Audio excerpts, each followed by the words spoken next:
Welcome under the direction of drum majors Tanner Brown and Hannah Durden, your sound of Navarro Marching Band.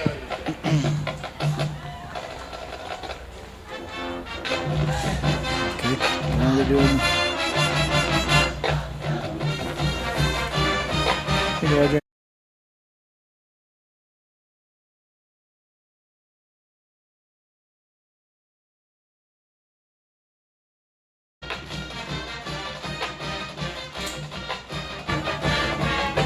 No, I'm good.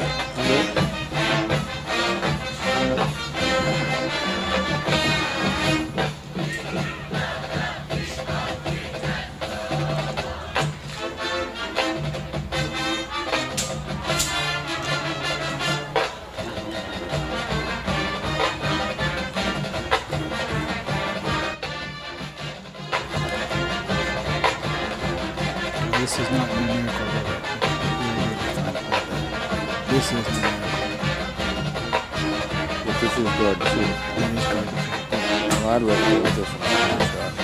Matter of fact, I'm going to rip this sucker away. You do it. You do you, man. I'd rather rip it away and Ladies and gentlemen, please rise for the Navarro College alma mater. Under the direction of Associate Director of Bands, Timothy Nutting. You ready? You don't want us to go during that alma mater?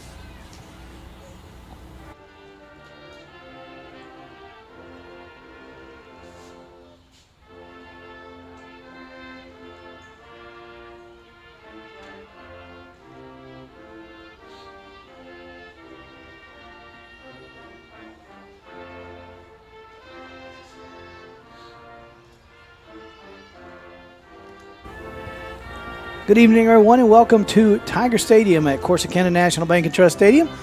It's us again. It's us. Yeah. If you haven't heard our voice in a year, it's us. We're grateful to be back. I'm Scott Batts. That's Michael Busby, and we are glad that you're with us today, and hope that you have had a great off season because it's time to get to work. It's Navarro College Bulldog football at its finest. Well, I think, now that it's football season, I think that UIL and the NCAA should probably consult with me about when football season should start and when it should stop. I think it should start and never stop. Well, that might be okay. It is number 4 and number 6 in the country. The Navarro College Bulldogs come in at number 4 in the preseason poll. And they are the only Texas team in the top 10, as Kilgore, I think, is number 11. And there are some other conference schools. Trinity Valley is also in there, and the New Mexico Military is also on that poll. But this is a Garden City team coming across 2 states into Texas as the number 6 team in the state. And so this should be a phenomenal football game. But, Michael, there's one thing I want to tell you before we meet some of the starting lineups. One thing I want to ask you. This is the only – let's pause as I pray. The Navarro College band family will forever remember and deeply miss him. At this time, we ask that you please join us in a moment of silence in his honor.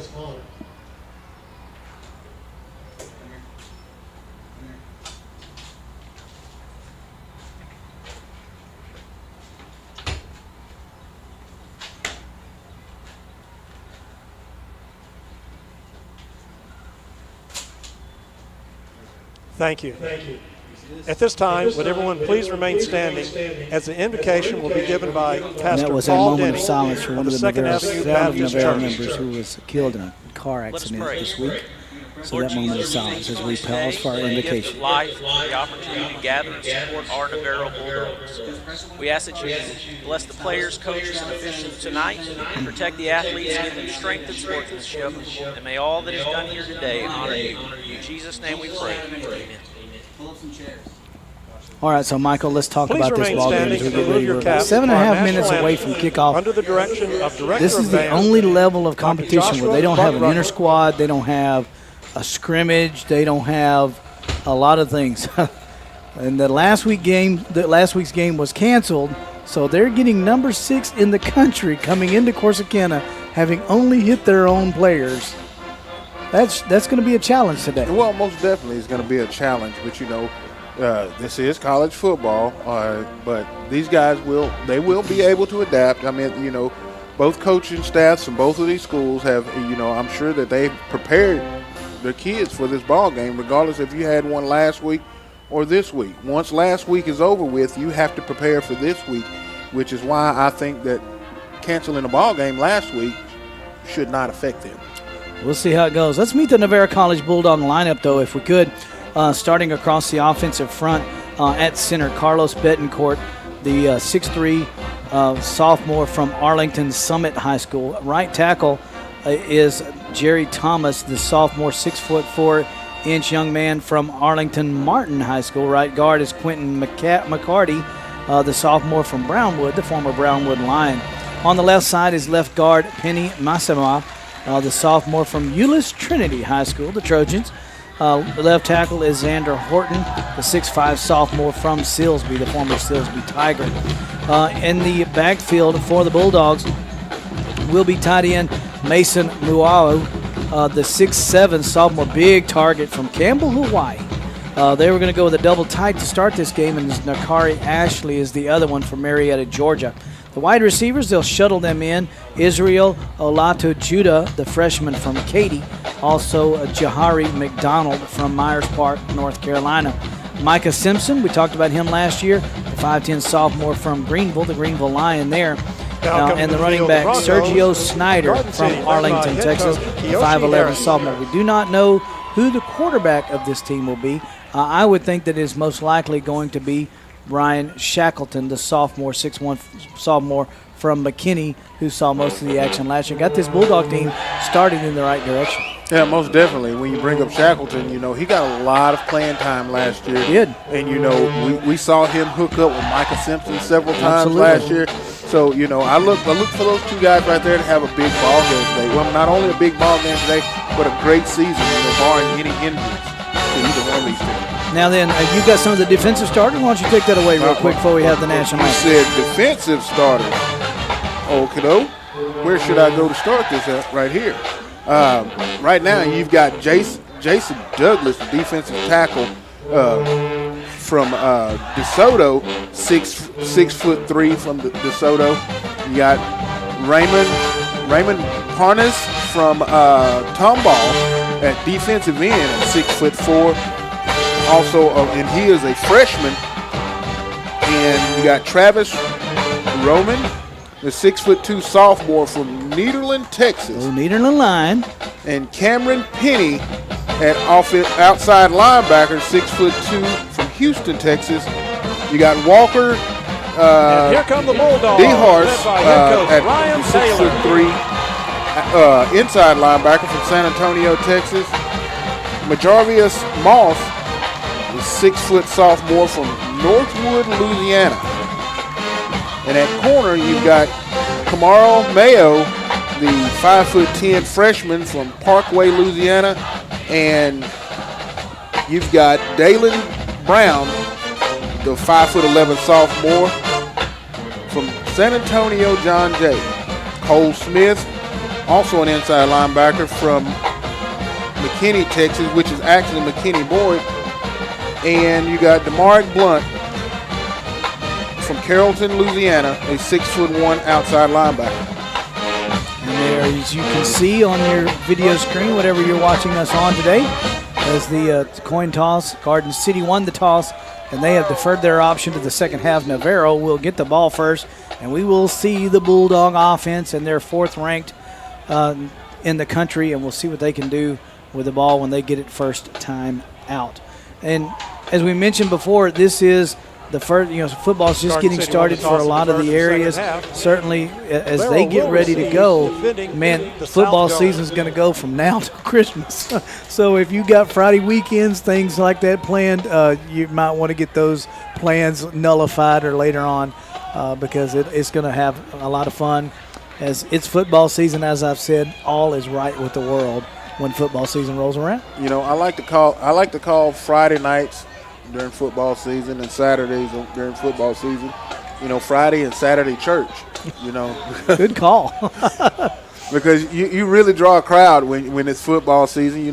It's outside. You got more people coming out, but, it is football season. I know everybody's nerves are up and running right now as all the, with all the participants, the coaches, the cheerleaders, the band, myself, yourself, everybody's ready to go. We're all hyped up, ready to go. Absolutely. And number 14 will kick it away. That is Luca Alcaraz Valens from Somerville, Massachusetts. I believe that's what that is. Somerville High School in Massachusetts. A lot of guys from way away that play for this Garden City team. And I want to give you a few of those high schools as we go along because, I kind of like that stuff. So, but anyway, there's a recruit from Oregon that plays for Garden City today. So we'll try to get those guys out. Back deep for the Bulldogs. Let's see. That is number 3. That is Micah Simpson. So we'll see if he gets his first touch of the season. Deep kick into the end zone and out of the end zone. So the Bulldogs will take over first down and 10 at the Bulldogs will take 25-yard over on their own 25-yard line. Yeah, Scott, that ball just sailed right on over Michael Simpson's head, which, in my personal opinion, that's the best place to put it. Do not put it in his hands. That is absolutely correct. And it is Ryan Shackleton who will take the snaps for the Bulldogs. And I didn't get that in the email, but I'm not surprised as this young man can go. The McKinney line will take it as 4 wide receivers to the right as we're just underway here in Corsicana. And he'll start with the pitch and catch to the 30-yard line. It is caught, and the catch is made by number 7, and that is Jahan McDonald from Myers Park, North Carolina, for the first down. Yes, as you look, you see Jahari McDonald. He just runs out there and runs a little stop route, turns around, and the ball's right there in his hands. Great job by Shackleton to find him. Second down 5, good gain on first down. Just underway here in Corsicana, still under some sunlight. As now Shackleton will pump, looking downfield, and he finds one just shy of the first down. Nice defensive play there on the far side. That is the near side, that is. And that is Nakari Ashley who makes the catch. And it'll be 3rd down and 1 for the Bulldogs. Yeah, Shackleton did a great job back there on that play. He kind of felt the pressure. The pocket was breaking down on him. He rolls out to his left and just happens to look over and see Jakari Ashley, who also did a great job at coming back to the ball. Good job of protection by the front offensive line. And the jet sweep picks up the first down. And that is going to be McDonald again on his first carry of the season. First carry for the Bulldogs, and he'll pick up the Bulldog first down. That jet sweep there to the left, of course, Navarro's always been, one of those teams that just always has an abundant amount of speed. Ooh, speed. Fast. Second down and 2. Actually, that should be the first down, I'm assuming. It's second down and 2 needed for the first. And it is on the play. A flag on the play. So second down and short. Offside. Garden City number 94. 5-yard penalty. First and 10, Bulldogs. So first down and 10. That was number 94, the defensive tackle. I think it's Austin Apahe. That was apparently he lined up off sides that picked up that penalty. So 8 on there, and then the defense is offsides, and the give to the first back through is number 23, and that is Sergio Snyder. Will pick up the first down. Sergio Snyder on the carry for the Bulldogs. Yeah, now Snyder just takes that handoff, goes off. Garden City, 44-yard right line. behind the guard off the Second left down and side. 6. There was a hole there, and it looks like he manages to pick up 5 yards, which brings you up second down. To mark it at the 44-yard line into Garden City territory. First drive of 2025 for the Navarro College Bulldogs. Second down 6. 2 wide receivers to the right side. That's the wide side of the field. Looks like a blitz coming, and they're going to pass it, dump it out front, and a big target. Big target's going to muscle and rumble his way down for the first down. Nice play, nice catch for number 11. That is Nakari Ashley, the big tight end from Marietta, Georgia. Yeah, Ashley just finds a hole right there in the defense. Done a great job, which is what you want your tight end to do. Find a hole in the defense, just stop and sit there in that hole, and hopefully that your quarterback can find you, and he did. Gives a big target with that big double 1 on it.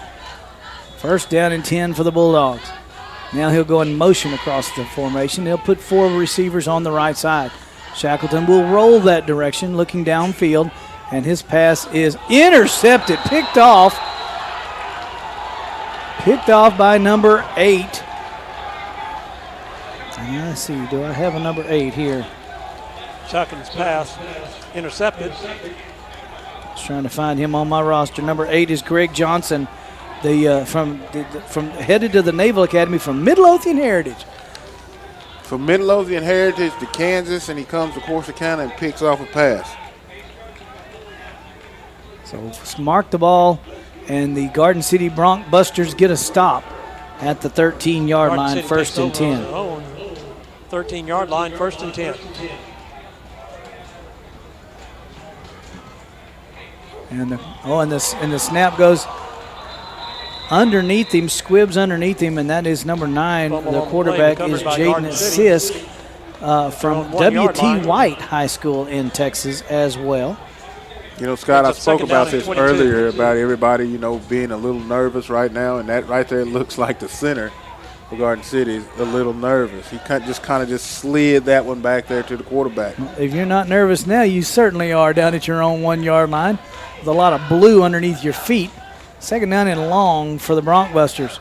Trying to get out of the shadow of their own end zone. They'll get kind of in a I formation and hand him the ball.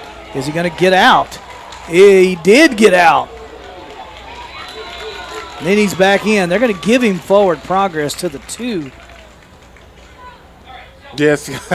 You take that handoff, you're 2 yards into the end zone, and the defense is collapsing on you, and they actually had him in the end zone, and he manages to slip away and get out to the 2. And that is Amar Smith, the running back. So it's third down and mega long for the Broncbusters at their own 2-yard line.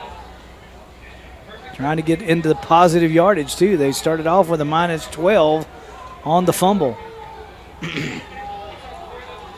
In the pistol formation with 3 wide receivers, and they'll just give it to try to get some room. A nice run here outside the 10 is Smith, and he gives the first down sign. He's still 12 yards shy. I don't know why he did that, but anyway. Yeah, Smith takes that handoff, and like I said, from the 2, manages to get it out. This brings up fourth down all the way out to the 11, but at least you do have a little bit of breathing room, especially with it bringing up fourth down. The last thing you want is your punter with his foot standing on, being a yard away from stepping out of bounds out of the back of the end zone. Yeah, he did get a lot more room to punt now. And with virtually no wind, as we do have, and there's a flag on the play here, and that'll back the Broncbusters up 5. Garden City number 51. It's half the distance. So half the distance is what they'll call. 9:49 to go here in the first quarter, no score. Just underway here at Corsicana Community National Bank and Trust Stadium on the campus of Corsicana High School. So the 5-yard mark off, back to the 6. And another flag. And another one. And the Bulldogs are going, hey, that's exactly what they had wanted earlier. This will be another half the distance to the goal. Every time they pick up a flag, Micah Simpson walks up 5 yards. How dangerous is that? Well, he started out, on about the 45. Now he's on the 45 on the other side. Now the punter's going to be in danger of stepping out of the back of his own end zone, and he will kick it away. And a running start for Simpson at the 40, and that is all he needed. Simpson down the far sideline in full gear, running down the far sideline. And the Bulldogs are going to start off in fabulous field position. Scott, as a punt returner, you see a ball coming, and you understand that the punter's got to get the ball out quick.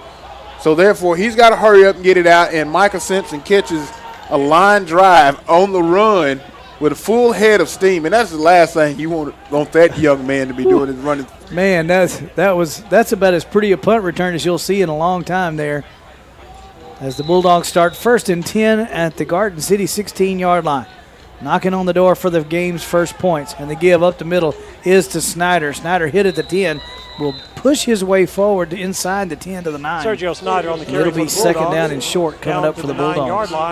Just looking at Snyder, man, look at his size. Second down and 5. I mean, he's got a really low center of gravity. He's powerful, puts his head down. Great job, young man. From the greater Metroplex, Arlington, down to Corsicana, and they welcome him here in Bulldog country. He looks good in red and white. Yeah, Bulldogs all decked out in red from head to toe with the white script dogs on their helmets. Second down and 4. One wide receiver to the right and one to the left as it's Snyder again. Snyder will push forward, making something out of what wouldn't have been nothing there for a second. Like I just said, Snyder, I mean, just looking at his thighs, just looking at his lower body, he's got a low center of gravity. You can just see the power as he puts his head down and picks up 4 yards. Well, had a nice little seam to get through, and then there was a lot of folks in front of him. He just made himself about another 3-yard gain out of that. And it is Snyder again. Snyder pushes his way in. Touchdown, Snyder's close, and touchdown near side official says Bulldogs put the first points on the board here today. Yeah, once again, that's Snyder on the little 3-yard carry there. Puts his head down. When you can see defenders make contact and the defender goes backwards, that tells you exactly what kind of power that he's dealing with. On to tack on the extra point is Adrian Zamudio from New Waverly, Texas, the East Texas town. The Bulldog becomes a Bulldog, and he's going to attempt the extra point. The left-footed kicker is up, and it is perfect. 7:57 to go in the first quarter. Our new score, Navarro College 7, Garden City nothing. We'll step away from this for just a moment. You are watching Navarro College football on Navarro Sports.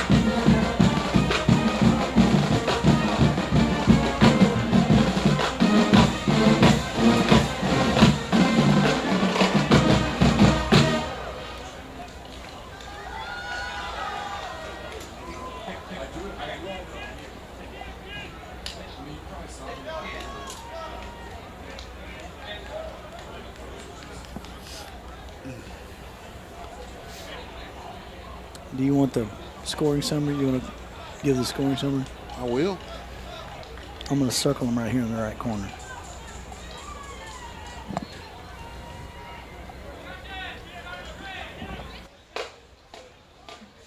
back here in Corsicana. Navarro College takes the lead 7-0 now with that scoring recap. Busby? You know, Navarro scored on a 3-play. It looks like a 16-yard drive at 125, and that was number 23 scoring for the Bulldogs. It's going to be Sergio Snyder from Arlington, Texas. Sergio Snyder with the 4-yard touchdown run, and the Bulldogs take the 7-0 lead. It will be the kickoff now. Bulldogs playing from the front now. And the pooch kick. Fair catch called for by one of them, but not by the other. I was going to say they need to stop that because a fair catch was called for by the deep receiver.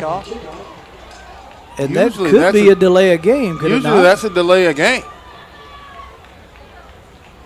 It doesn't look like they're going to call it. On their own 31-yard line, 1st and 10. So they'll stop it there at the 31, and that's where the Broncbusters will have it 1st down and 10. 7:55 to go first quarter. See what Garden City does with plenty of real estate behind them now as they started deep in their own territory their first drive. They started out pretty much where they are right now. And 2 wide receivers to the left, 1 to the right, and they'll send that man in motion. He goes behind the formation, and it's the give up the middle, and this Smith. Smith gets near 10 yards before he's brought down as he squirts through the front line. Will pick up 9 on the carry. Garden City, they've proved that, you know, they can move the ball. It's just they've gotten in their own way and caused some mistakes that they just couldn't recover from. Sisk in the pistol. 2nd down 1 for the Broncbusters. Now he'll drop the pass. Will scramble, passes to his right. He finds Smith. He's diving forward. He'll pick up the 1st down, but not much more than that. But it is enough to move the chains. Yeah, that is not where Sisk wanted to throw that ball at. He wanted to throw it over there to his left, but Roman on the tackle for the Bulldogs. He looked over at and found his safety valve out to the right, and scrambled over and was able to complete the pass for a 1st down. First down for the Broncbusters as they work from their own 42-yard line. And the give is to Smith. Hit in the backfield and gobbled up. Number 12, Walker DeHarst, the inside linebacker from San Antonio, says, not so fast, sir.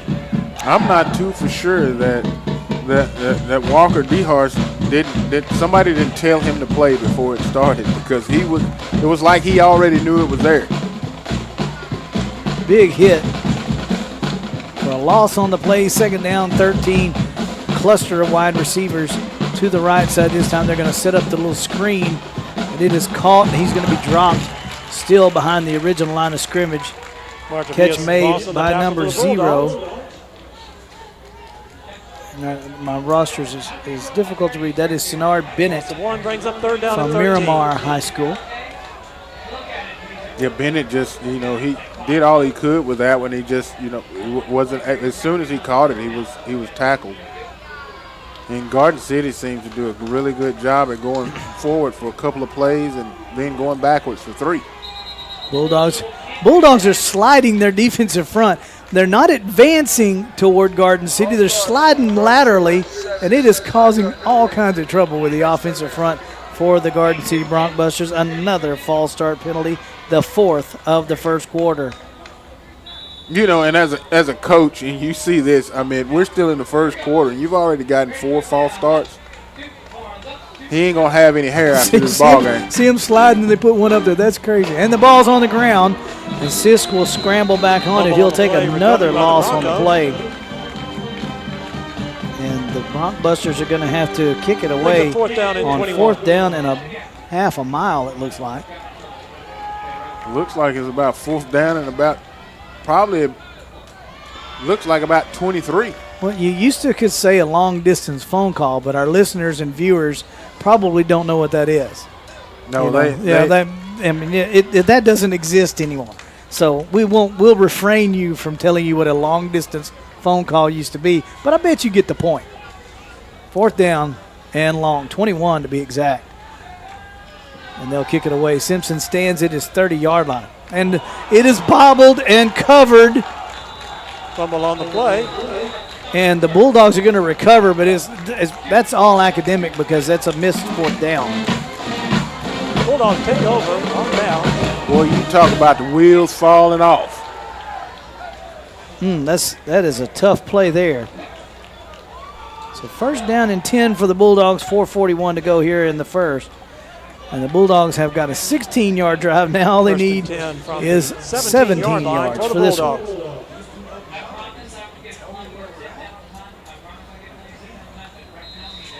First down and 10 for Navarro. Snyder, the deep setback. Now they'll empty the backfield. Oh, now they're going to put Snyder back there. They had a different formation, and then they went to another. Now he will empty the backfield. Shackleton looks. The slant route is caught. Catch made by number 18. That is Mason Muahu from Campbell, Hawaii. I bet the scenery at that high school is beautiful. Completed to Mason. Yeah, and I bet this heat over here is about to gain get of 6, 2nd down and 4. Gain of 6 on the play, down to the 11, 2nd down and 4.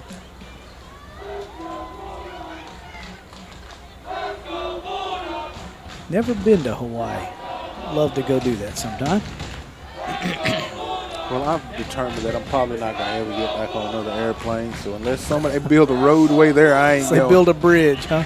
Shackleton's pass to the end zone is incomplete. Intended for Israel Olatu Judah, the freshman from Katy. It'll be 3rd down.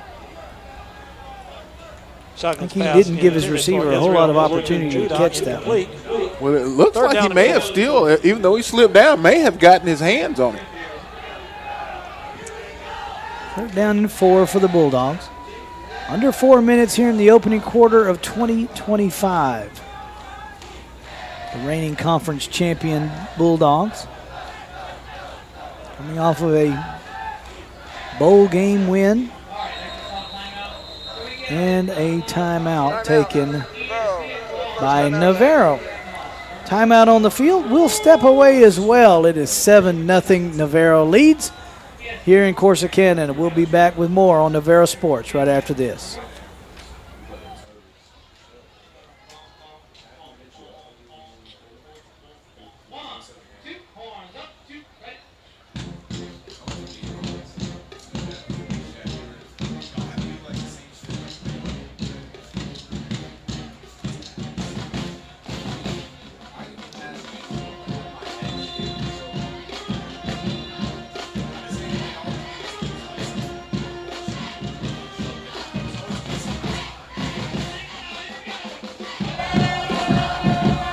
In Corsicana, Michael Busby, I'm Scott Batts. 3rd down and 4 after the timeout. And the give on the jet sweep. Hit in the backfield. Oh, what a great play. Jahari McDonald. That is a terrific play that time made by the defender, Mike McDonald from Fort Myers, Florida. What a terrific defensive play. Yeah, Mike McDonald done a great job at reading that and not giving any ground. You know, he did exactly what he was supposed to. He didn't let him get around the edge to get his body going laterally. Great job by McDonald. And they'll try a field goal, this one from 31 yards away, to extend the lead. Good snap, good hold. The kick is up, and it is good. Adrian on the 31-yard field goal. Field goal is good. Navarro extends their lead to 10-0. Scores now. Talked about the great play from Mike McDonald. I almost did it, but I didn't. Okay, I'm just going to let you know. You almost called him Ronald.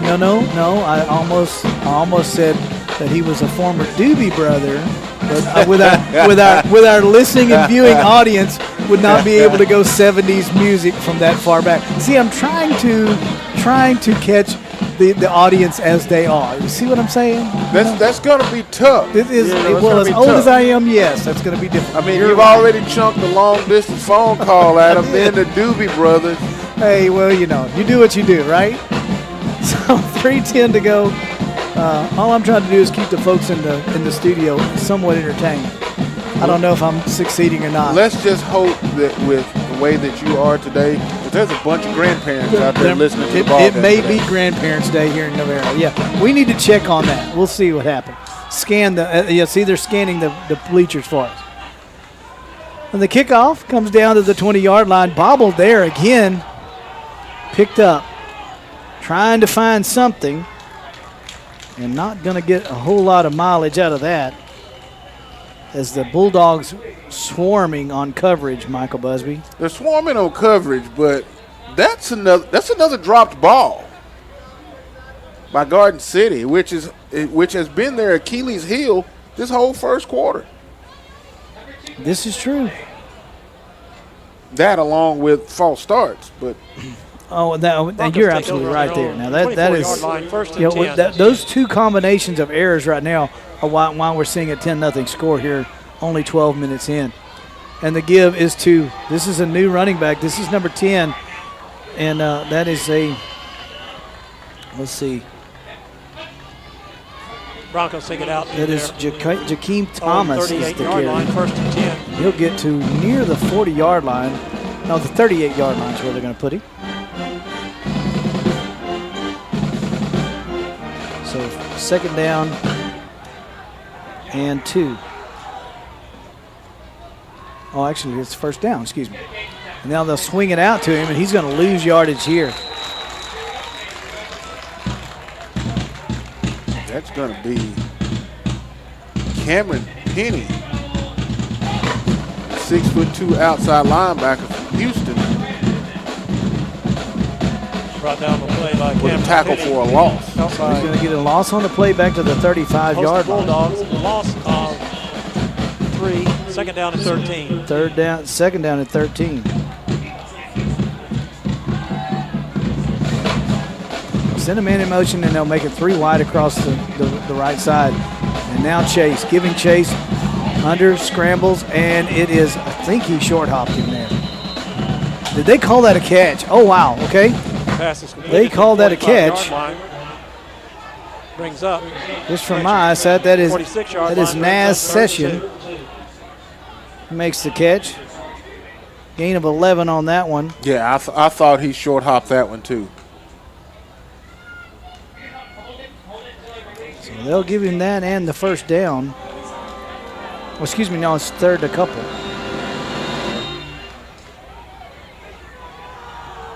Long count for the Broncbusters and the pistol. Flag on the play. Hit as he at the line of scrimmage, and now he'll pick up the 50-yard line. There's a flag on the play, so check that flag. Yeah, while we check this flag, Scott, you know, being up here where we're at, on our broadcast, you know, we always have the Navarro coaches to our right. 3rd down and 7. Y'all can only imagine just how animated absolutely it gets over here to my right. And you have a relationship with them. You seem to, have a good rapport with them. You know, after ball game, I'm sure that those guys just go straight on to the emergency room and get their blood pressure checked. Good call. 5-yard mark off against Garden City. No penalties against the Bulldogs so far. This one's going to be 3rd down and looks like 7. Really close to 8. And the Broncbusters will get it. And they reset the 25-second clock. So 20 to snap. And send a man in motion across the formation. Sisk. It's quarterback draw all the way, and Navarro had that snuffed out from the get-go. Loss of 2 on the play. So it'll be 4th down, and we'll see another punt, or will we? Yeah, in on that tackle was for the Bulldogs is going to be Moses. 4th down and 7. Matabuke. From Arlington, yeah. And number 28, the outside linebacker from Rogers, Minnesota. That is Adrian Unviego. That's the way I was told, Unviego. 4th down and long. And the Broncbusters will punt it away. Simpson stands inside his own 20. He gets this one off, and it's a good one. down to the 15-yard line, and Simpson picks it up there. Makes a move at the 25. Another at the 30. Getting outside the 30 before he's brought down there. Good field position for the Bulldogs. Just kick it. 33-yard line, 1st and 10. And that will end the first quarter as well. We've got 15 minutes in the books. And that's it's Navarro 10, Garden City nothing. We'll be back with second quarter action when we return on Navarro Sports.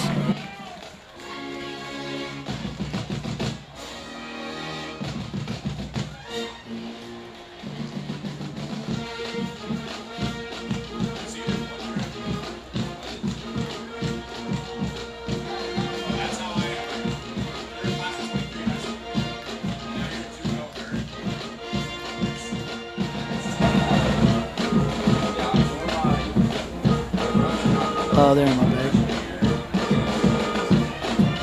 If you want.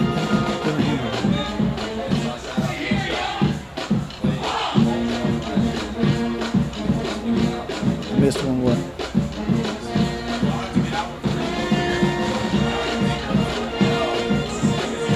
Oh, I missed the first down? Yeah. I missed that a lot.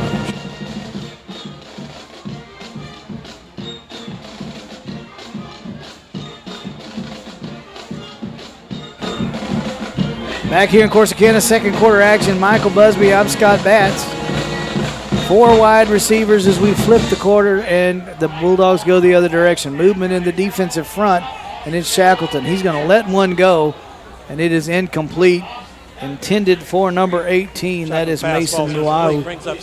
And it is incomplete, second down coming up. Yeah, it looks like Muau just gave up on that route, and he and Shackleton just weren't on the same page.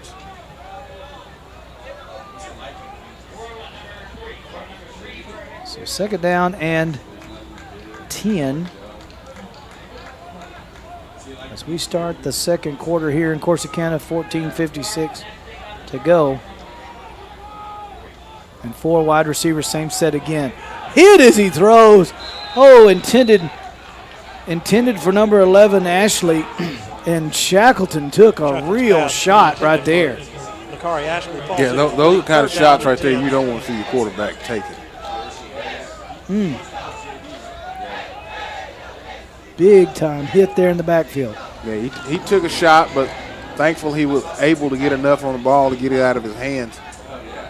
Young fellow from McKinney's tough. They're down at 10. Shackleton's going to change the play at the line of scrimmage. Blitz coming. Pass is caught. Goes down to a knee to pick it up. That's number 14. That is Olatu Judah, the freshman. Short gain on the play, and it'll be 4th down, and the Bulldogs will kick it away. Yeah, Judah had to go down. He just had to go down to his knees to kind of get down low enough to get that. Unfortunately, this isn't the NFL. He can't get back up and take off with it. So a 3 and out for the Bulldogs for the first time today on their 4th possession. And now he will kick it away. Punter is number 1, Darius Green from Manville, and around the greater Houston area, and he did not hit that one well. It takes a Garden City roll to the 39-yard line. Darius Green's punt down. Short punt of under 30 yards that time. And the Garden City Broncbusters will have it 1st and 10 in really good field position. Yeah, he did not hit that one very well. Matter of fact, it just kind of did exactly what you want your golf ball to do. It hit and bounced backward. Like a wedge onto the green, and it was one of those. Kind of a knuckleball. It looked like it's kind of a knuckleball coming off of his foot. And I'm sure our folks got better pictures than what I saw, but that really looked rough coming off of his foot for his first punt of 2025. Garden City has it 1st and 10 at the 40. See what they do with it here. Give up the middle and absolutely smothered is the running back, number 10. 2nd down and 10. And they will give him nothing on the play. Number 90 for the Bulldogs. Let's see who that young man is. think that's Rima Nuasu. And bear with us. I know that some of the folks are going to let us know if we mispronounce names, so we want to make sure that we get those right. So let us know what they are if I mispronounce them. I'm sure that it will not. It's certainly not the first. It won't be the last time that we do that. I can promise you Michael Busby will mispronounce your child's name. I absolutely apologize for that. So.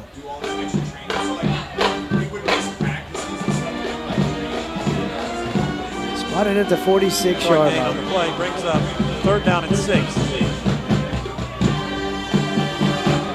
3rd down and 6.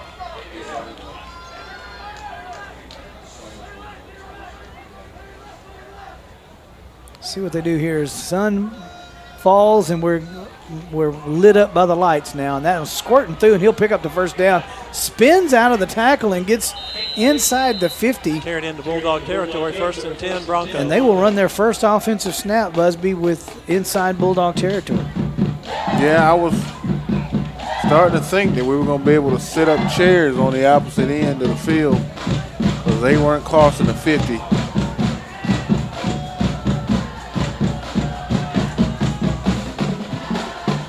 At the Bulldog 48-yard line, 1st down and 10 for Garden City. Pulls a play fake, and it's wide open. Catch made. It is a foot race. Touchdown Broncbusters. Number 0 with the catch. Conrad Senard Bennett, the 5'9", 155-pound freshman from Miramar, Florida. And the Garden City Broncbusters get on the board. Yeah, he just came from his slot position, just run right across the heart of the defense back there in the secondary, and he was hit in stride. Extra point attempt coming. Jaden Navarro. And it is Extra good. point is good with 11 minutes and 59 seconds remaining. 11:59 to go in the first half. Our new score, Navarro leads it 10-7. We'll step away while they reset for the kick. You are watching Navarro College Bulldog football on Navarro Sports. Navarro College would like to thank and honor all of our first responders who are in attendance today.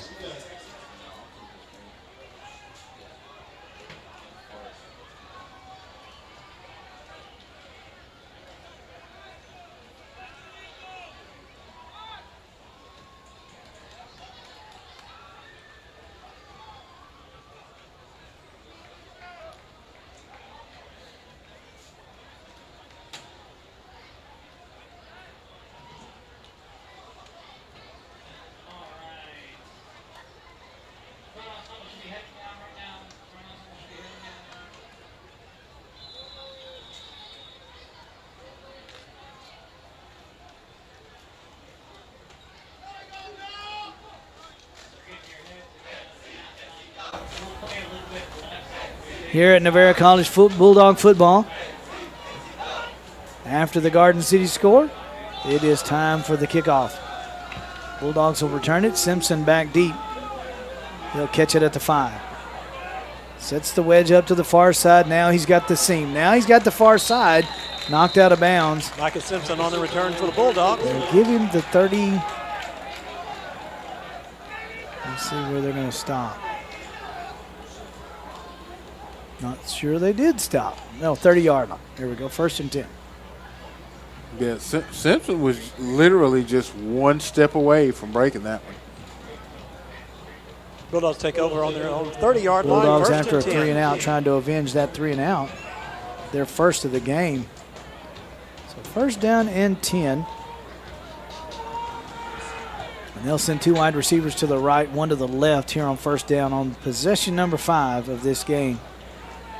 And the quick pass, and a lot of traffic he threw, and hits the receiver, and that is McDonald for the 1st down. Yeah, Shackleton threw that one. I mean, I understand that was a design play, but he threw that right in the middle of some congestion, literally right behind where the linebacker was at.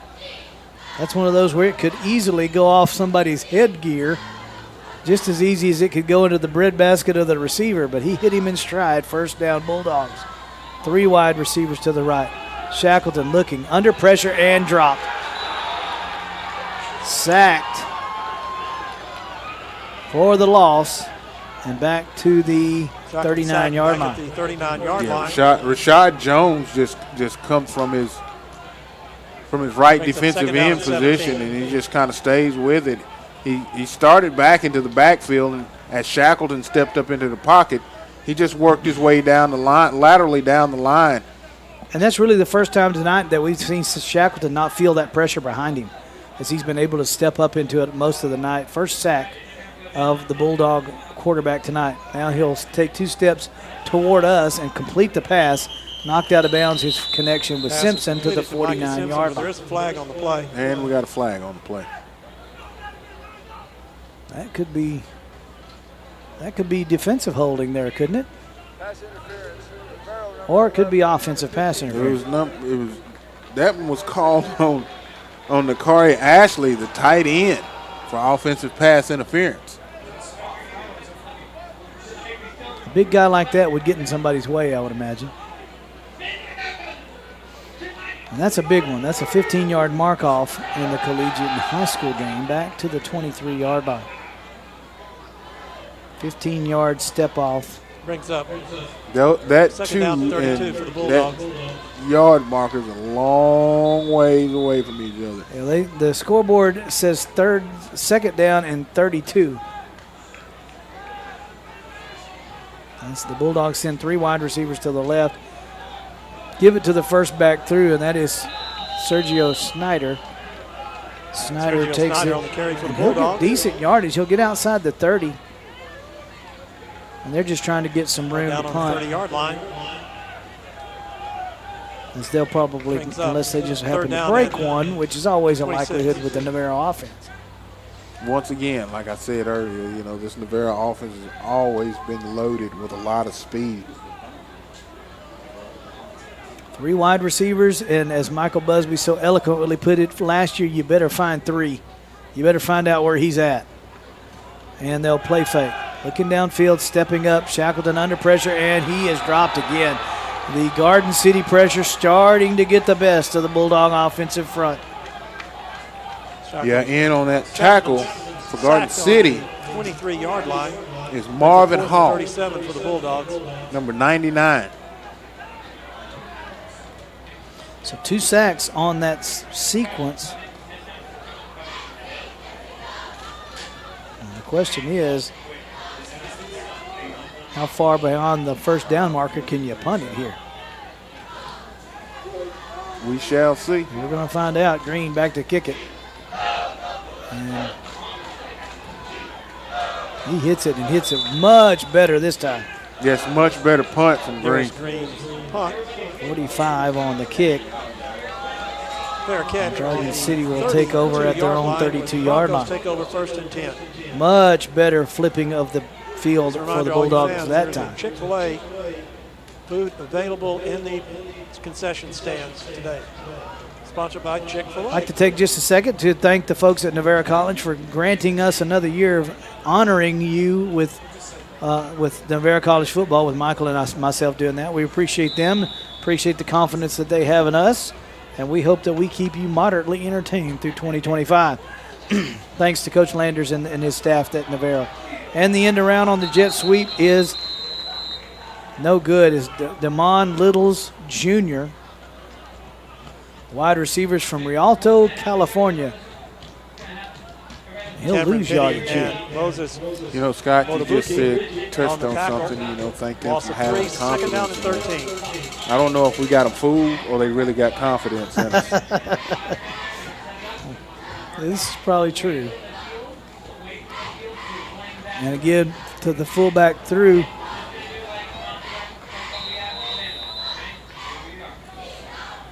And that is going to be number 10 again. That is Jahari Thomas. Thomas has become the workhorse here since Smith was virtually ineffective in the first quarter. He's been rather effective for this Garden City offense.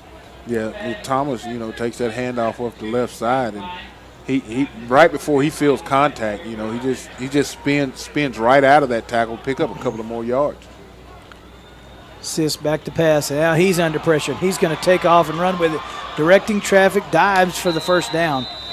By far his best maneuverability of the night, as he'll pick up the 6 yards plus a couple and pick up the Broncbuster first down. 43-yard line. Sis did a great job. When he felt pressure, felt his pocket breaking down on him, he just steps up into the pocket and pulls it down and takes off with it, manages to pick up the first down. First down and 10 at the Broncbuster 43, and they'll go back to what used to be an I formation, and he'll give it to the first back through. That's Thomas. Thomas is in trouble. Thomas goes down for the loss. Bulldogs swarming on defense. Again, 27 is Cole Smith, the McKinney Lion, and drops him for a loss. And what a great spot he gets. Look at the spot here. That should have been about a 3-yard loss. Second down and 11. Well, the Bulldogs defense done a great job of just stringing that one out. Second down and 11. As I thought Thomas gave plenty of ground there. And a timeout called at 6:43. We'll just keep it right here. Most of the time you see these guys, and of course you bring us back up in the box. We're glad that you're here with us today. We couldn't ask for a better night for football. So, I mean, it's a little humid, still kind of waiting on some rain that they've said was going to happen. It's been a great night so far. Well, let's just hope and pray that this rain holds off until after the ball game. But, as I'm coming in today for the ball game, I just looked down at my temperature gauge on my truck, and it was 75 degrees. Great weather for a football game. Like I said, it's a little humid, but, the temperature's perfect. Well, when we start this season, of course, this season it starts a little bit later than the other ones. The high schools have played 2 weeks. Some of these guys come from out of state. Some of them have been playing 3 weeks. And but the Texas high school football season has gone through the second week. Just a lot of fun, and we certainly wish everybody's high school the best of luck as they progress through this year. Back to live action, second down and 11 with a play fake, and hit as he let it go. Oh, a big hit on the quarterback, and the catch made by Bennett, but it was way out of bounds. Well, if Sis had if he had a sinus problem, he doesn't anymore. My goodness. Because he took a shot. Big time hit.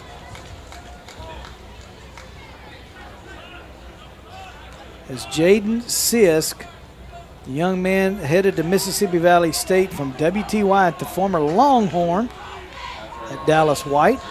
And he's trying to find a receiver. He's got Bennett down the seam, spins out of it at the 25-yard line, and a touchdown-saving tackle made by number 31, Christian Cooper, stops that from being a Garden City touchdown, taking the lead.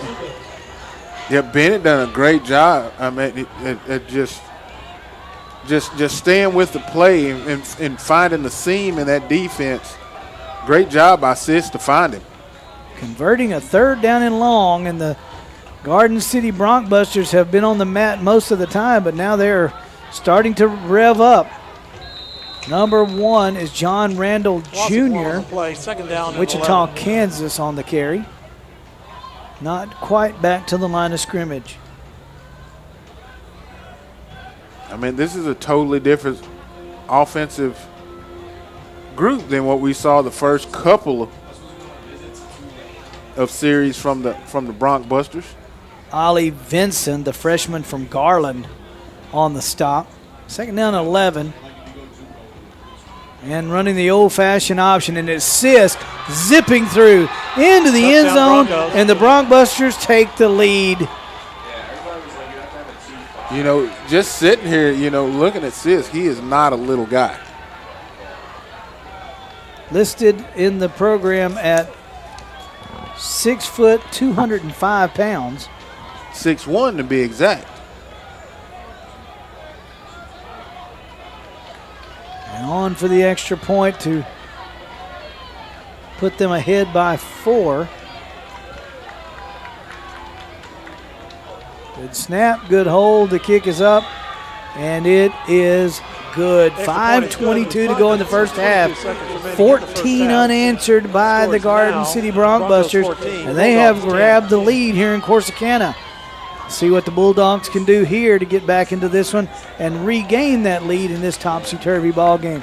It is Navarro 10, Garden City 14, and we're going to step away. You are watching Navarro College Bulldog football on Navarro Sports.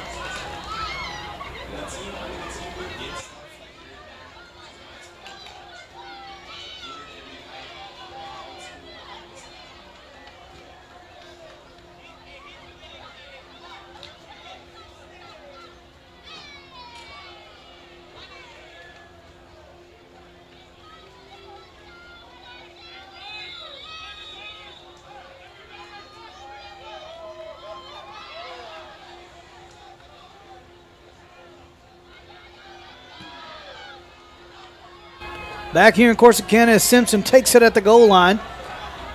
Turns on the turbo. Here he comes. 25, 30, outside to the 40. Still on his feet, 45-yard line. Micah Simpson says that's enough of that. Let's have good field position. Great return. Once again, I'd kick the ball away from Micah Simpson. I think you said that more than once last year. Yeah, I said it. I've said it 3 times today. And no special teams coach has listened to you yet. First down and 10 at the 45-yard line. By the way, take a moment, tell you a little bit about Garden City. One of their famous alumni came through their field house is former New England Patriot Corey Dillon, if you've ever heard of that cat. And Shackleton. Pass is incomplete. Pass intended for Nakari Ashley falls incomplete. Second down and 10. Ashley is a big body. Shackleton just wasn't able to hook up with him on that pass, but he is a big tight end. And, of course, I would like to take an opportunity while they're still in the huddle is to congratulate former Navarro College Bulldog, who is the new head coach of the New York Jets, Aaron Glenn. You know, you and I talked about this. We did talk about that. He was a couple of days ago. We did, and congratulations to that former Navarro Bulldog who is on the sidelines in New York City and now hit at the line of scrimmage. Helmets are off, and that is Snyder. And Snyder's going to get close to midfield. Snyder on the carry. Actually, they'll move him back to the 46, only a yard gain. Third down and 9. Third down and 9. Bulldogs haven't gotten positive yardage in a while here. Under 5 minutes to go first half. 14-10 Garden City leads the number 4 ranked Navarro Bulldogs. Got some volleyball and soccer information too I'll give you as tonight goes on. And Shackleton has to bobble that, and he's going to flip it.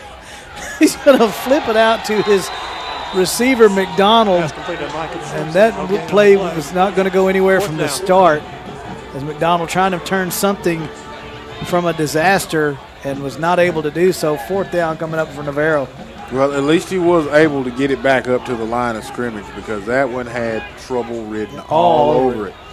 When you bobble that first snap, it is tough to make the timing right again, because it's going to always be behind. And Green will step on to kick it away. Now the Bulldog defense really is going to have to step up and play some defense here. You certainly don't want to go down double digits at halftime.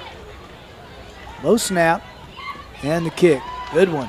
Fair catch call for, made at the 20. First down there for the Broncbusters. Fair catch on the 21-yard line. Yeah, the defense needs to keep them out of the end zone. I mean, if you got 3 minutes and 46 seconds left, you don't want them to score. You don't want them to get a field goal. You just don't want them to put any more points on the board.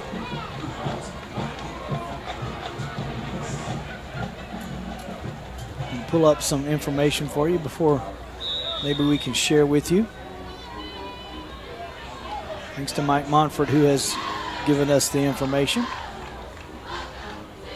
And the first back through. And that's Thomas again trying to get something, and he's not going to get anywhere. Nice play that time by the Navarro defense. Short gain on the No play. gain. Second down. On the play. And that's exactly what you want. You want no gains, incomplete passes, whatever. Like you said, you just don't want to go down by double digits right here at the half. Maybe a half yard. We'll call it second down and 9, but it's virtually no gain on the play. Everybody in a cluster now with one wide receiver to the far right. Sisk back to pass. Hits across the middle. He's got Bennett again. They have been a nice connection between those two. Well, Bennett has proved to us that he does not mind doing work in traffic. He's been the workhorse for this Broncbuster offense so far. They're down in 4-3. And the timeout taken by Navarro. Well, let's take a minute and we'll just get you caught up with some of the things. As the fall semester is just getting started for most everybody. Of course, I teach in the public school, so it seems like we've been going for about 2 months now. We started in the single digits of August. This is probably a shot at somebody, but I was always told that every time someone in Wortham went crazy, they sent them to Mahia and let them teach school. Well, I can appreciate that because there's a lot of Wortham X's at home factory. So yeah. Sunday, September the 7th, soccer, 4 o'clock. LSU Eunice will play at Navarro. The Bulldogs 2-0-1 on the season. That's at the Rourke Montgomery Soccer Complex, and you can see that on the YouTube channel, Navarro Sports there. So we'll plug our live stream there, so you can be sure and see that. And then Friday, September the 5th. Let's see, that was they tied Angelina 1-1, and Sisk on the carry on third down and short. It's going to pick up the first down to the 34-yard line. First and 10 Broncos. So give him 6 on the plate. Yeah, that was a designed run to Sisk the whole way. 2.5 to go. First down and 10 for Garden City. Play fake across the middle, and he's not going to find anybody there. Flag on the play. Late flag. Yeah, there's a really late flag coming in. That's going to be against the Bulldogs. Defensive hold or a pass interference or something, because the Garden City, they're going to call pass interference here. It is a spot foul, so they'll mark it at the 40, but it is a first down. It looked more to me like the feet just got tangled up. Just like everything else in the high school game as well, and the collegiate game, it is a spot foul up to 15. So they'll mark it at the 40. First down and 10, 2:16, 2:17 got to go here in the first half. Sisk back to pass. He's going deep. Cranks it and lets it fly, and he outthrows everybody by 5 yards. Incomplete, brings up second down and 10. Yeah, Sisk overthrew him by 5 yards on that one right there. And as an offensive coordinator or a coach, hey, you just picked up a easy first down. Why not take a shot down the field? I think that's exactly what they were trying to do there. Second down and 10. Navarro with 1 timeout left, Garden City with 2. Backfield, no, it's going to be Sisk who pulled that. He had no intention of keeping it. He pulled it, but the Bulldogs weren't fooled there either. They'll get him short of the first down by 7 yards. He'll get near the 44-yard line. Third down and long coming up. He wanted to give that one on the sweep. Yeah, Sisk done a great job at reading that defensive end and pulling it and keeping it himself to pick up, looks like picks up 4 yards. Timeout taken. I believe that is by Garden City. I'm sorry. That is a 2-minute timeout. So we'll keep it right here. I forget the 2-minute timeout.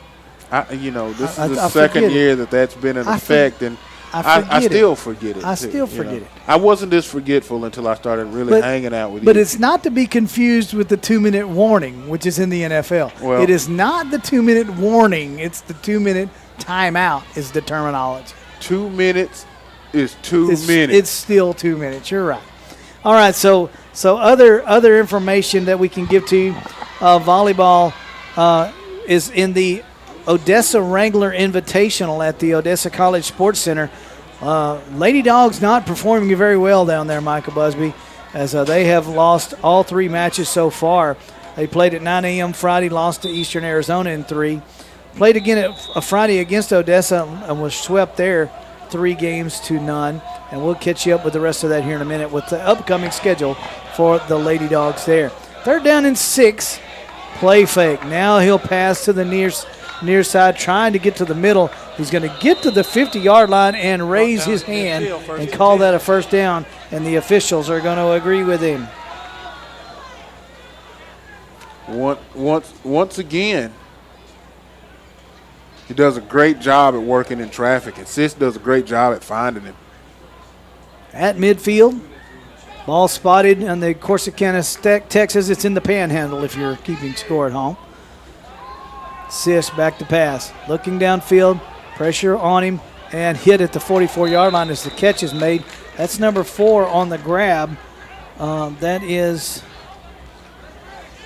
so we don't have him with the clock running. We're just going to go with that. That is going to be Demarion Crest from El Paso, Parkland High School. The Texas guy. 2nd down 5. Now Sisk trying to find somebody who's going to throw that one away. Pass ball's incomplete. Yeah, Sisk had to kind of adjust that throw to get it over a defender that was right in his face. 1:03 to go. Our score 14-10. Garden City has the lead and the ball. And they need 6 for the first here. Short 5, really. 2 wide receivers to the left side, 1 to the right. And they'll send a man in motion and look for the swing pass. No, it's going to be Sisk on the keeper. He's going to keep it all the way, hit in front of the sticks. He will fall across them, and first down, Garden City. Sis does a really good job at reading the defense on this particular play. 39-yard line, 1st and 10. Kind of looked like he's going to dump it out into the flat and just pulls it down and puts his head down and picks up the first down. 1st and 10 at the Bulldog 39-yard line, 42 seconds to go. Straight drop back for Sisk. He's got a wide open receiver at the 32-yard line. And it's number 6. And that is Tyleek Burton from Houston, Texas, from Shadow Creek. Cameron Penny on the tackle for the Bulldogs. The Shark of Shadow Creek, that is. 2nd down. You know, Sis does a great job at finding receivers Timeout. in traffic. Broncos. You know, I don't know if it's designed to go that way, but so far he's done a great job at finding his receivers in traffic. So 33 seconds to go, kind of in a precarious position. Bulldogs need to step up defensively here to try to keep them out of the way, keep them out of the end zone, because we've said this before. I don't know that the momentum of this contest, if you have 11 points to come back from, as the Bulldogs have been a while since they put points on the board. I mean, if you're going to let them put some points on the board, you ask yourself, do you want to go down by 7? Or do you want to go down by 10? If you can hold them to a field goal here, that's a win for the Bulldogs right now. As right now, all the momentum rests with the Garden City Broncbusters. 2nd down and 2 at the Navarro 31-yard line. 3 wide receivers to the right side, and it is Sisk going to the near side, jockeying for position and incomplete. Brings up 3rd down and 2. Intended for number 4, and that is DJ Crest, the young man from El Paso, Parkland. So it'll be 3rd down and a couple. I mean, as a coach, you definitely want your defense to step up here. And if you're going to kick a field goal, at least make it be a long one. And that will be a long one if they have to do that. He'll roll to his right, threads the needle. He threw that one into a traffic jam. First down catch. 19-yard line, 1st and 10, Broncos. What a throw. You know, Sis managed to get the offense set to get up to the line of scrimmage to spike it and try to save some time. 2nd down and 10. And with 16 seconds on the clock, I mean, you still got time to run 3 plays. Oh, there's no question about it. Now they've kind of righted their errant ways of a bunch of the pre-snap penalties and things like that. Their offense has really been moving the ball well. 3 wide receivers to the left side with the tight end there as well. That's the wide side of the field. Bulldogs showing blitz, and here they come with it. Sisk runs around 1, 19, 10, 5, touchdown Garden City. They take that double-digit lead. Yeah, Navarro just lost contain on that one right there. They sent a guy in on a blitz, and that's pretty much all they had on that side of the field.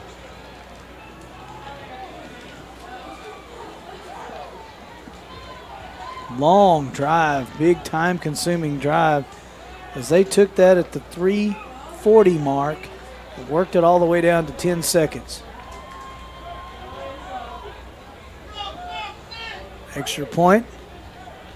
Snap, good hold. The kick is good. The extra point is good with 10 seconds remaining in the first half. Not the way that you wanted that drive to end if you're a Navarro Bulldog, but definitely the way if you're Garden City coach, that is exactly the way that you wanted that drive to end with only 10 seconds left, not giving the Bulldogs much time to do anything with other than field this kickoff and get a run back on it and maybe one play. Yeah, Bulldogs may get one offensive snap here. We'll let you know what our normal procedure for halftime. We are going to allow you time to kick back and enjoy the sound of Navarro. And then we will be back with about 7 or 8 minutes prior to the start of the second half. Navarro will get the ball to open the second half. So we'll see what they do as they are down 21-10. They have given up 21 unanswered points here in this contest after taking a 10-0 lead. And the kick, I'm sure he's going to squib it. He's going to kick that deep. And it's going to bounce at the 1. Simpson has it there. Simpson hit at the 10-yard line and slung down. And a lot of momentum now as he is down inside the 10. And Bulldogs won't try to do anything that deep in their own territory. The last thing you want to see is Simpson go down to the ground like that. I mean, you literally can see the bottom of all of his cleats as he was picked up and slammed to the ground. Now marking forward progress to the 12-yard line. So with 5 seconds left in the first half, and we'll see what the Bulldogs do here. So again, we'll stay and see the sound of Navarro. We'll see you shortly as the give right up the middle. Big hole up the middle and a lot of room for Snyder. Still on his feet at the 35-yard line. His best run of the night. 35-yard line and ends the first half. And it gets to the 35-yard line as time expires. We've reached the end of the first half here on Navarro Sports. It is Garden City 21, your Navarro College Bulldogs 10. Sit back and enjoy the sound of Navarro, and we'll be back with more Navarro College Bulldog football on Navarro Sports right after this.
Ladies and gentlemen, please welcome to the field your Sound of Navarro Marching Band. The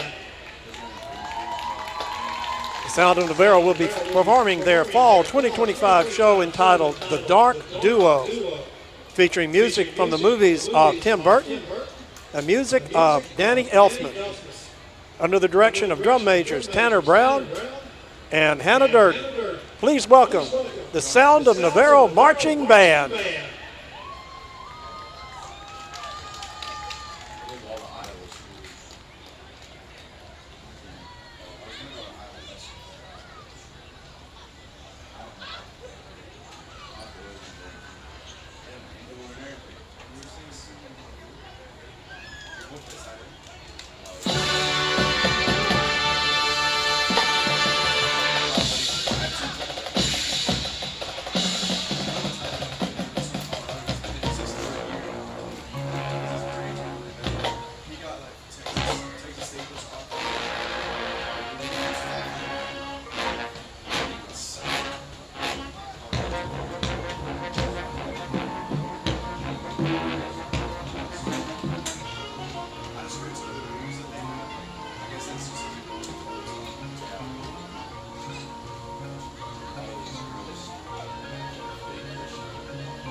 Ladies and gentlemen, the Sound of Navarro Marching Band.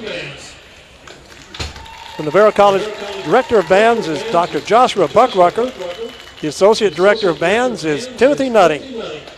Color Guard Coordinator is Cordy Collins. Ladies and gentlemen, one more round of applause for the Sound of Navarro Marching Band.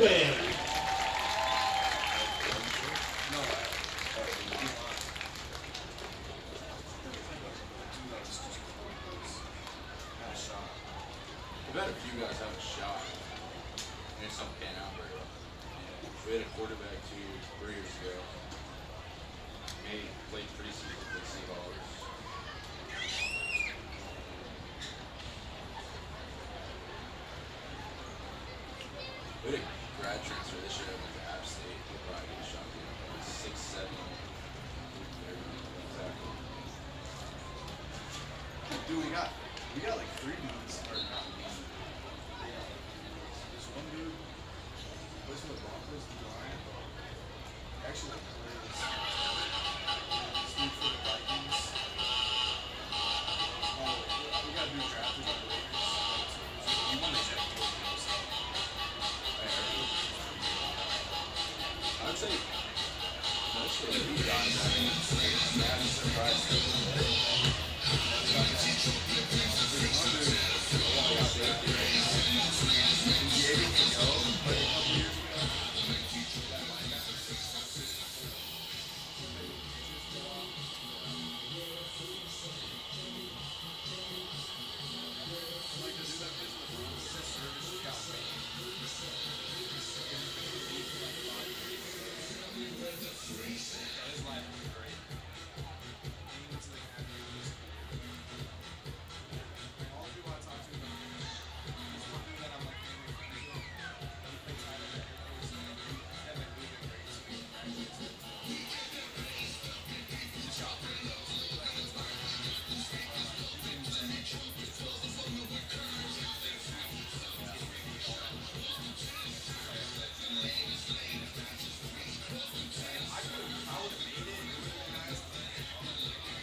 Back here in Corsicana is 21-10 as Garden City has the lead.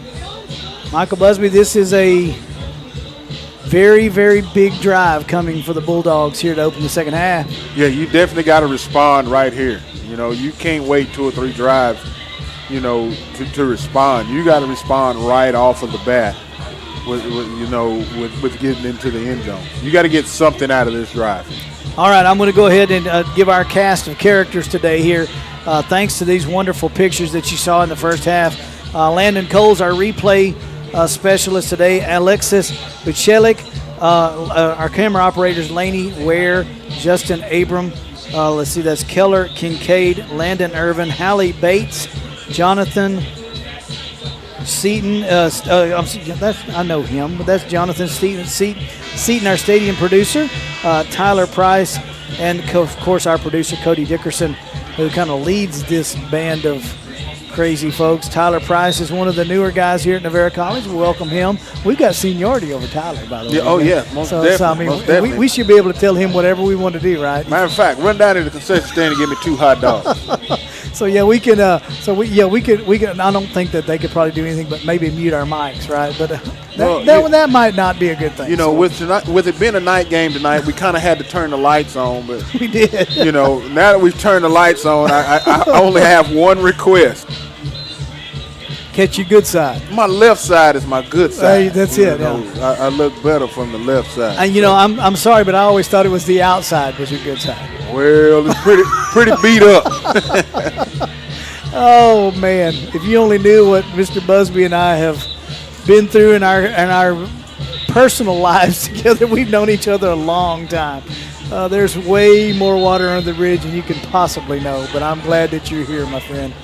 So it's time for the second half. Now, we talked about how important this drive is, but it's really important that the Bulldogs really start to find their sense defensively. You know, they've got to find what they're going to try to do. You've got to stop Garden City. They've scored 3 straight possessions. Well, they've scored 3 straight possessions. They've hung 21 unanswered points on Navarro. And like you said, you know, the offense and the defense both went stagnant. You know, at first, you know, we looked at Garden City going backwards their first couple of drives. Absolutely. And then after they got on the board, you know, they just kind of went wild. And like I said, they 21 unanswered points. 21-10 is our score. Navarro will get the ball here at the third quarter, first possession. And both teams back out on the floor. Thanks to our wonderful pictures by our crew, as they are going to provide. They said they'd work both halves tonight, so that's always a good sign. Well, that's definitely a good sign. But, you know, also on a serious note, you know, I think that these young men and these young women do a great job at doing what they do. Absolutely terrific job, and there's not anything that we could say that could, you know, of course we could, you know, offer them a bigger raise, but I don't know that would do much good, because for us anyway, I mean, we already do this for just our little stuff, right? Well, yeah, our little stuff, but I'm gonna tell you when I'm gonna stop. When they start trying to make me put on makeup. Oh, okay, well, you know, that might help too. So who knows? But yeah. Apparently, you don't have any mirrors at your house. Very true. All right, good call, sir. You know, that's the way that works. And I did fib to you. It's Garden City that'll have the possession first half. Navarro did win the toss, and they received. So I did forget that. So this defense right now has got to step up big. Yeah, absolutely. So again, thanks to Navarro College for allowing us to do this, and we hope that we keep you entertained. And we are glad that you have selected your Saturday night to join us here on Navarro Sports, and we hope that you are enjoying tonight's contest. Our next one will be a couple of weeks away. Well, right now we are in the beginning stages of football season, but it's still a great time of year. No doubt about it. Kicking it away will be Navarro. And it looks like it's going to be Green. That's the punter will kick it away. And we are underway here in the second half. Sit back and enjoy Navarro College football for quarter number 3, taken at the goal line. Up to the 20. Now he's at the 30. He's in the open field. It is a foot race. 50, 40, 30. Can he go all the way 100 yards for the touchdown? That is exactly what you did not want to happen. That is number 15, Donovan Moore, the 5'9" receiver, 165 pounds from Kansas City, Kansas, and from Turner High School on that return. What a great job. He fielded it, just found a crease and house call. Wow. Boy, that took the air out of this place in a hurry, didn't it? On for the extra point, just underway here in the third. And that kick is up, and it is good. Extra point is good. With our new score is Navarro trails the Garden City Broncbusters 28-10. And as we get ready to start this third quarter, it is going to be backs against the wall for the Navarro College Bulldogs, as they're going to have to really start to get something in gear, try to get back in this contest now. Yeah, that took all of about 14 seconds. Hope you've enjoyed some college football today.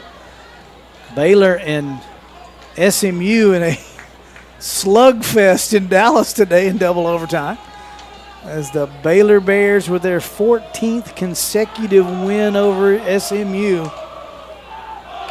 You know, in Dallas won today by Baylor 48-45. After that win right there, you just got to ask yourself, you know, what did Dave Aranda say to those guys? Did he say, thank y'all for keeping my job? Boy, I tell you, that's exciting football there. And now Simpson, they're going to kick it away from him to the point where they're going to kick it out of bounds. So that ought to move things up to the 30-yard line. And that's where the Bulldogs will take over 1st and 10. I think they may have finally listened to him. They might have, and certainly that's what they needed to do. I don't know that I would kick it to him. He would do the same thing that just happened to them. Most definitely.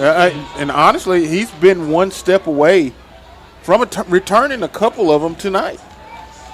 So they'll put it at the 35-yard line, 1st down and 10.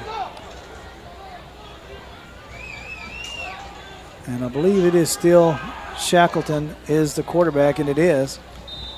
His pass is complete, very similar to the first play from scrimmage they ran in the game to Jahan McDonald, the freshman wide receiver. He'll get 5 yards on the play. Yeah, Jahari McDonald, he just runs right about where the linebacker was standing at, and it just got right behind him, and Shackleton was able to find him. 2nd down 5. Bulldogs have the ball. They trail at 28-10. And the pass, the far sideline knocked down. Knocked down at the line of scrimmage, and there's a Navarro helmet on the field. I think that is the second time tonight that I've seen his helmet pop off. So the incomplete pass, and Garden City's kind of laying their ears back now, trying to stop the passing attack for Navarro. You know, when you fall down by about 21 points, I mean, you try to get back in the ball game. You're gonna have to get away from what your game plan was and start slinging the ball around. 4 wide receivers to the left, and the pass to the only receiver on the right. That's going to be enough for a Bulldog 1st down. Pass complete to number 18, and that is Nuwaz. Completed to Mason Lau. Out to the 46-yard line, 1st and 10 Bulldogs. He done a great job of, you know, just running this little out route and getting out of bounds, you know, to stop the clock. You know, when you're down 21, you know, regardless if it's early in the second half or what, you gotta start trying to preserve time. And the give is to Snyder. He's gone all the way in the Bulldog backfield so far tonight, and he'll get a yard, maybe Sergio Snyder on the carry out to the 47-yard line. 2nd down. 2nd down and 9. Under 13 and a half remaining here in the third. Opening possession for the Bulldogs in the second half after the 100-yard kickoff return to start the second half. 3 wide receivers to the left, and they'll empty the backfield. And the swing pass to Snyder. He had to throw it around one of the waving hands of the defensive end and overthrew his receiver. The timing of that one thrown off by the Garden City defense.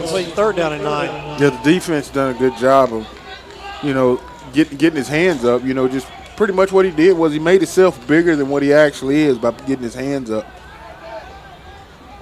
Third down and 9. Made Shackleton have to readjust his throw. 2 wide receivers to each side now with Snyder standing next to his quarterback.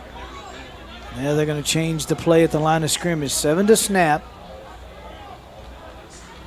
And the pistol is Shackelford. Now he's going to take off and run. Now flips it to Snyder, who'll pick up the first down. The little shovel push pass. He'll get near the first down. He'll be just short. Yeah, he's going to be probably about 2 foot short of it.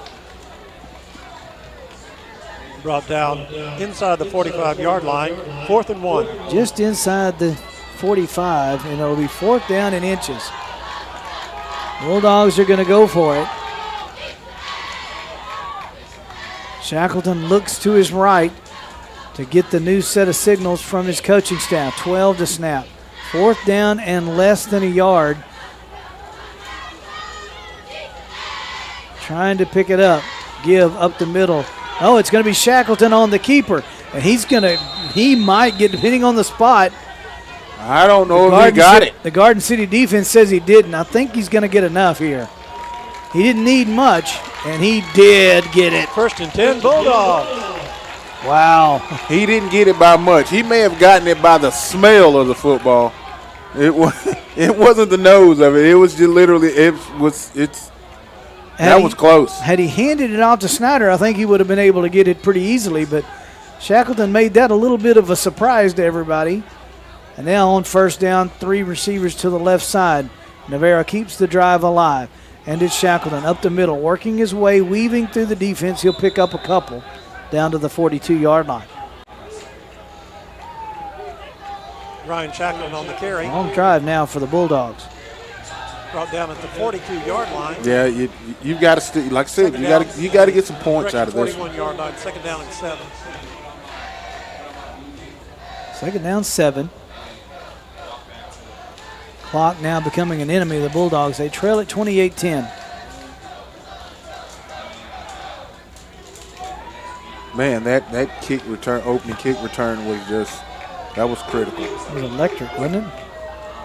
Shackleton pass wide open on the near side.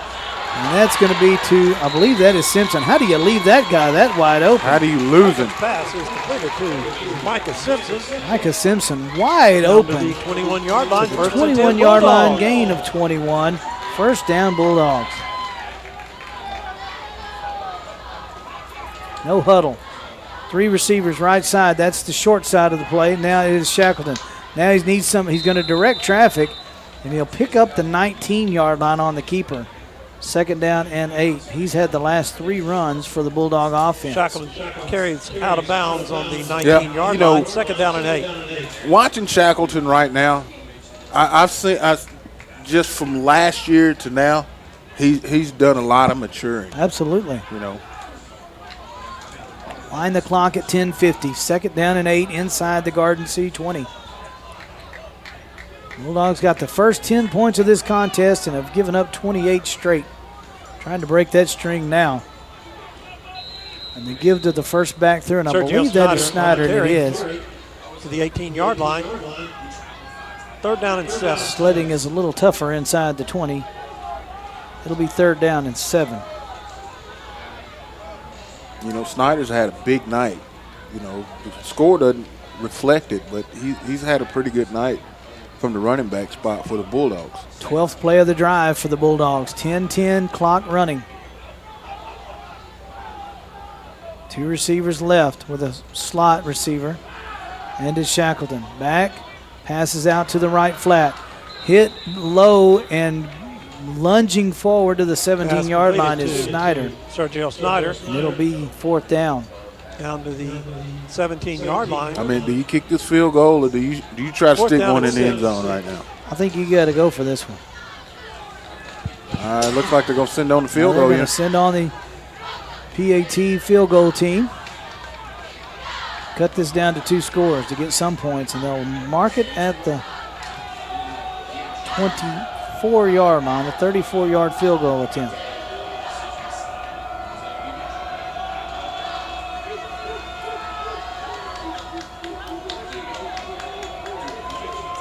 Good snap, good hold. The kick is up, and it is good. He got it. Kick is good. 9:10 to go, third quarter. Our new score at Garden City 28, Navarro 13. 34 Timeout on the field. We'll step away as well, and you're watching Navarro College Bulldog football on Navarro Sports. Broncos 28, Bulldogs 13.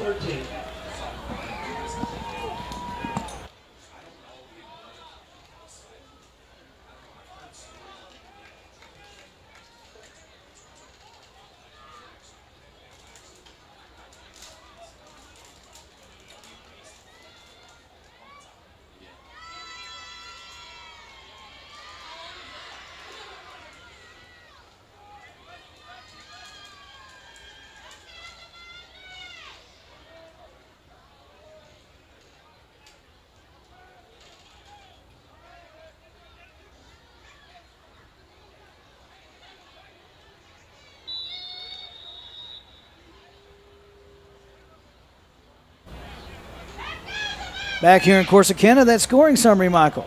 With 5:36 taken off of the clock, it was 48 yards, 13 plays. Navarro Bulldogs capped that off with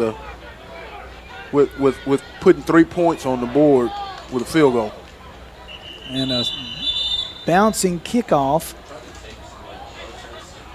Taken in a gain of a Broncos couple taking on out to their own 33-yard line, first and 10. On the return. Yeah, they're going to take that same advice, and they're going to kick it away from. Offside. Navarro number 40. 5 yards will be tacked on to that. So they'll add 5 to that, Navarro offsides. So they'll mark it at the 39-yard line, 38-yard line. Where are they going to put the ball down at?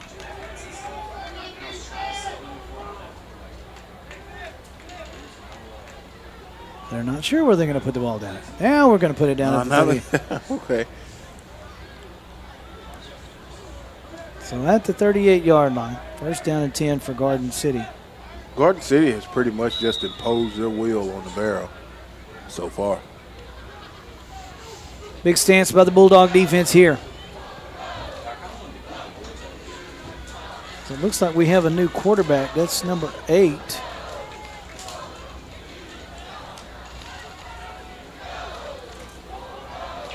And the give is to Smith.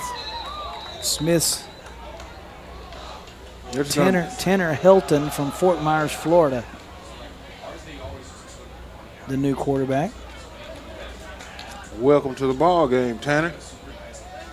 Walker DeHarsley on the tackle for the Bulldogs. Second down and 8. Second down and 8 coming up. Garden City. And it's Helton. Helton's got it. He's got wide open spaces. It's a foot race to the 20-yard line inside the 20. And Helton, Tanner Helton, the 220-pound freshman quarterback. Broncos taking inside with Bulldog a territory. Big run. 17-yard line, first and 10. Yeah, he done a great, Garden City done a great job at blocking that. There wasn't even a defensive end over there for him to even have to read. He just took that one and ran like the old 28 sweep. Absolutely. I've seen that in many a playbook before. You've seen it, and I've participated in it. Timeout on the field. We'll just keep it right here as well. Tanner Helton, the new quarterback, in place of Jaden Sisk, the young man from Dallas W.T. White High School. Tanner Helton from Fort Myers, Florida Evangelical Christian School.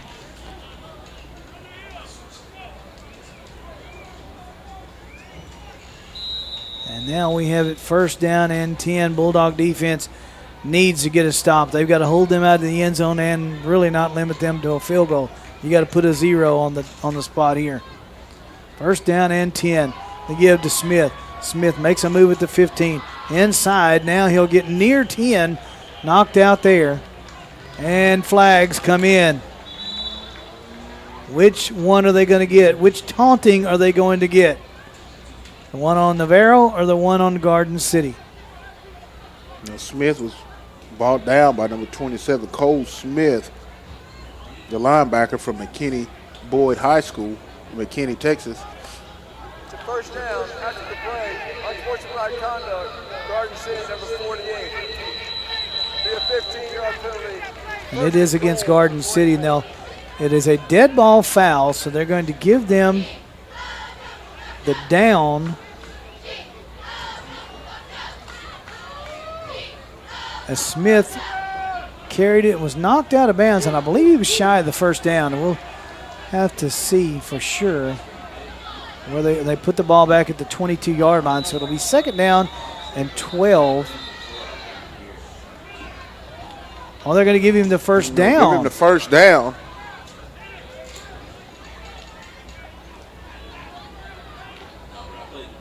So they're going to give him the 10-yard gain and then mark off 15 back to the 22, first down and 10.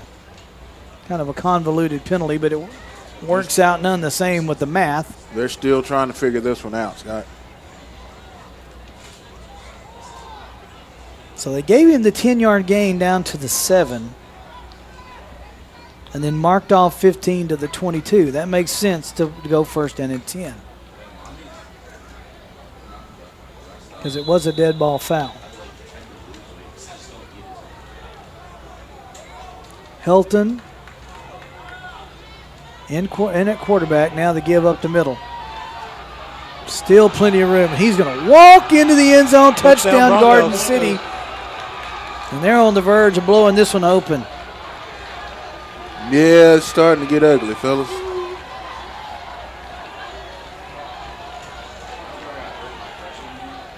Garden City now with 34 points on the board. They lead at 34-13.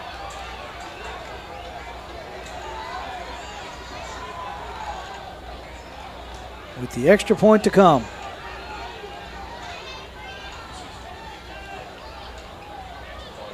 Good snap, good hold, and the kick.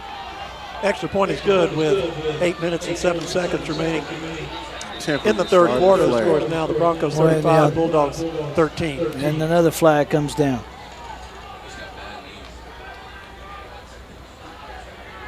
You know, like I just spoke a second ago, Garden City's pretty much imposed their will on Navarro's defense. They've done a great job at blocking up front, opening up holes, and the running backs are hitting them just perfectly.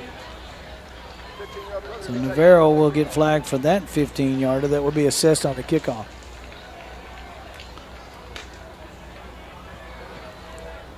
Promising first quarter and a half for the Bulldogs, but it has been a 35-3 onslaught from Garden City since then. You can only imagine the amount of frustration Coach Taylor and his coaching staff right now. Very true.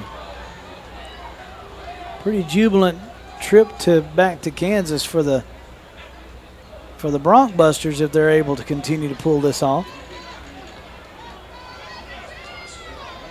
But he looks so calm. Coach Taylor looks so calm, like they're only down 3. So he's not worried yet, so we'll see if his Bulldogs can get back in this. Oh, yeah, most definitely. But trust me, he's worried about it.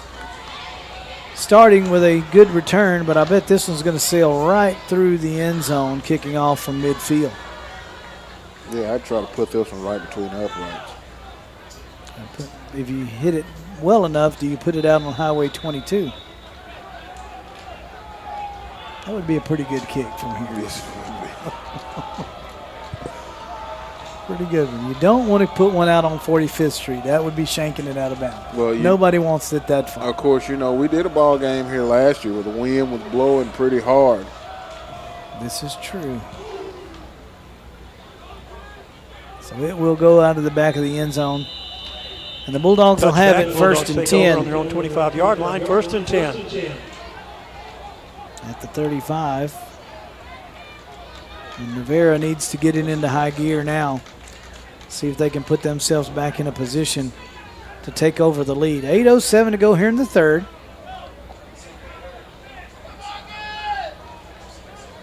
Yeah, we've got to get something out of this drive, too. We've got to stick one in the end zone. As we mentioned earlier, the Lady Bulldogs losing to Eastern Arizona in 3 games, Odessa in 3 games, and then Nimi in 4 games at 11 o'clock this morning. Playing this afternoon against Frank Phillips this afternoon, so they are still with 1 match left. They're 0-3, 6-6 on the season. And the first play from scrimmage is Snyder with a big run near midfield. Yeah, Snyder just refused to go down on that one. To Sergio Snyder. Taking the pass. 46-yard line, 1st and 10 Bulldogs. And up the middle. Here's Snyder again. Sergio Snyder on the carry. Down to the 42-yard line. 1st and 10 Bulldogs. So he'll get 12 more, 1st and 10. You know, Snyder's been the workhorse for this, pretty much for this offense, especially in the ground game. Garden City's going to call a timeout. They said, this is not the way this is supposed to look. So they're going to call a timeout. So let's finish what we were giving you. Navarro 6-6 heading into that game with Frank Phillips. And then Navarro hosts Blinn in the Region 14 opening match at the Woodland Special Events Center. 6 o'clock Monday, and you can see that on Navarro Sports YouTube channel. So make sure that you tune into that, as the Lady Bulldogs will appreciate your support there. For soccer, which is also going to be on the live stream on Sunday, September the 7th. Be sure and check them out at the Rourke Montgomery Soccer Complex. So good luck to everybody in the red and white of Navarro College. You know, here we are doing football, but, you know, as you mentioned those other sports, you know, everybody out there in radio land or TV land or whatever you want to call it, you know, tune in and watch those young people. Shackleton makes a move at the 40. He is blasted. I'm surprised that we don't see a flag there. Yeah, he looked like he'd given himself up. He still took a shot from both sides from 2 defenders. And mark it just shy of the first down at the 34, gain of 8 on the play. And now he will pass. Got a receiver. And it is number 14. That is Olatu Judah. First down and 10. 10 Bulldogs. Shackleton. Back to pass. Now he's going to scramble. Down inside the 5 to the 3. Once again, I think that's that growth that I was just telling you about with Ryan Shackleton. Last year, I don't think he does that. He tried to forfeit a pass last year. First down and goal. No, it's going to be Shackleton pulling it. He's got it. The ball's loose. Touchdown, Bulldogs. The far official says touchdown, and that's exactly what they're going to get. Let's take a look at this one. He is in. He is Count definitely in. So the Bulldogs go down and get a touchdown in a hurry. Matter of fact, in a hurry, in a minute and a half. And they'll attempt the extra point.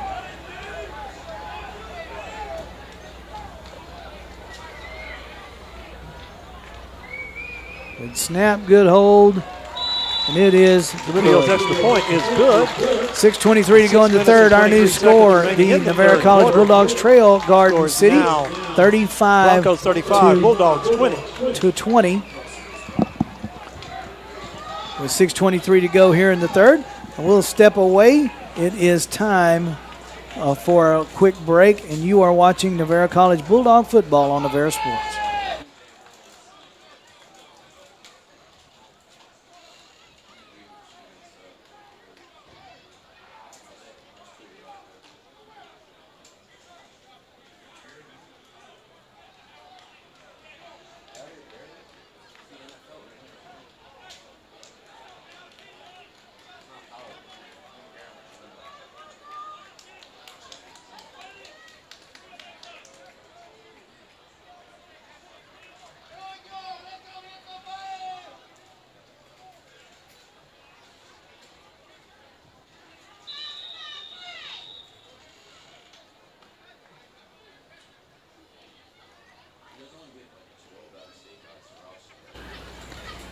Community National Bank and Trust Stadium on the campus of Corsicana High School.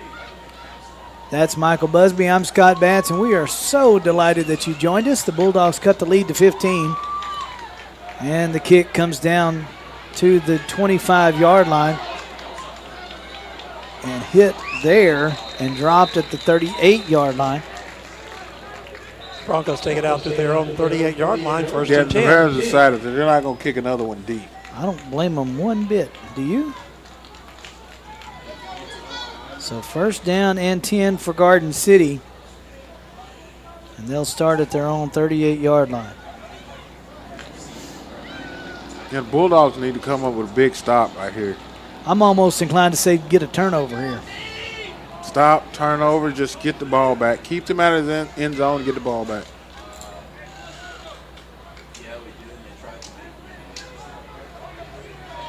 First down and 10 at the 38. And dragged behind the line of scrimmage, spun away is Helton for a big loss. Or sack the quarterback.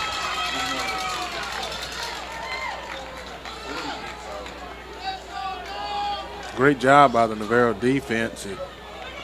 Get some pressure on Helton. I understand this is, he just came in at the first part of the second half. Second down and long, 17 to be exact, and it's Helton. And he's going to pump it and get sacked again. Number 26 steps in. Adrian Onevego, the outside linebacker from Rogers, Minnesota, just shoves him to the ground. Third down and 28. No, that was Isaiah Griffin, number 26, wasn't it? It was 26. I gave it 28, didn't I? Yes, you did. I'm so sorry. I apologize to his mom. Third down and long, 28. Bulldogs make sure you make them punt here. Helton back to pass. Now he's under pressure again. And Chase trying to find something, goes downfield, hit at the 32-yard line, and he's going to be stacked up and dropped right there. That's exactly what the Bulldogs defense needed. 30-yard line. Was a stop and get the ball back. Correction. And maybe we can pick up something out of this drive. 3-yard line. Just looking at the pictures our crew's giving us today, Navarro College, the Navarro College field house is where knee pads are obsolete. Most definitely. Well, that's pretty much high school. That's and a lot college, of knees right there, buddy. College and high school football, And they're playing on the carpet. The carpet burn would be pretty rough there, but this Bulldog defense doesn't seem to worry about it. So I guess I shouldn't either. And the Bulldogs are coming after it. Almost got it. Simpson at the 25. Now he's going to come near sideline and get all he can. Micah Simpson on Micah Simpson with a tremendous return there because he knew that he wasn't going to have a whole lot of blocking downfield. It was a good return, but it was also a gutsy return. Like I said, he understood and knew that he had to pick that ball up and just milk it as much as he could get out of it. And he got 15 out of the return. Really nice return that time by Micah Simpson. And it doesn't take him long to get 15 yards. And he did that in high gear. He sure did. So the Bulldogs can cut this to a single-score game with a lot of time left. Trying to find their way back into it, and right now that is the formula for success. First and 10 at the 40.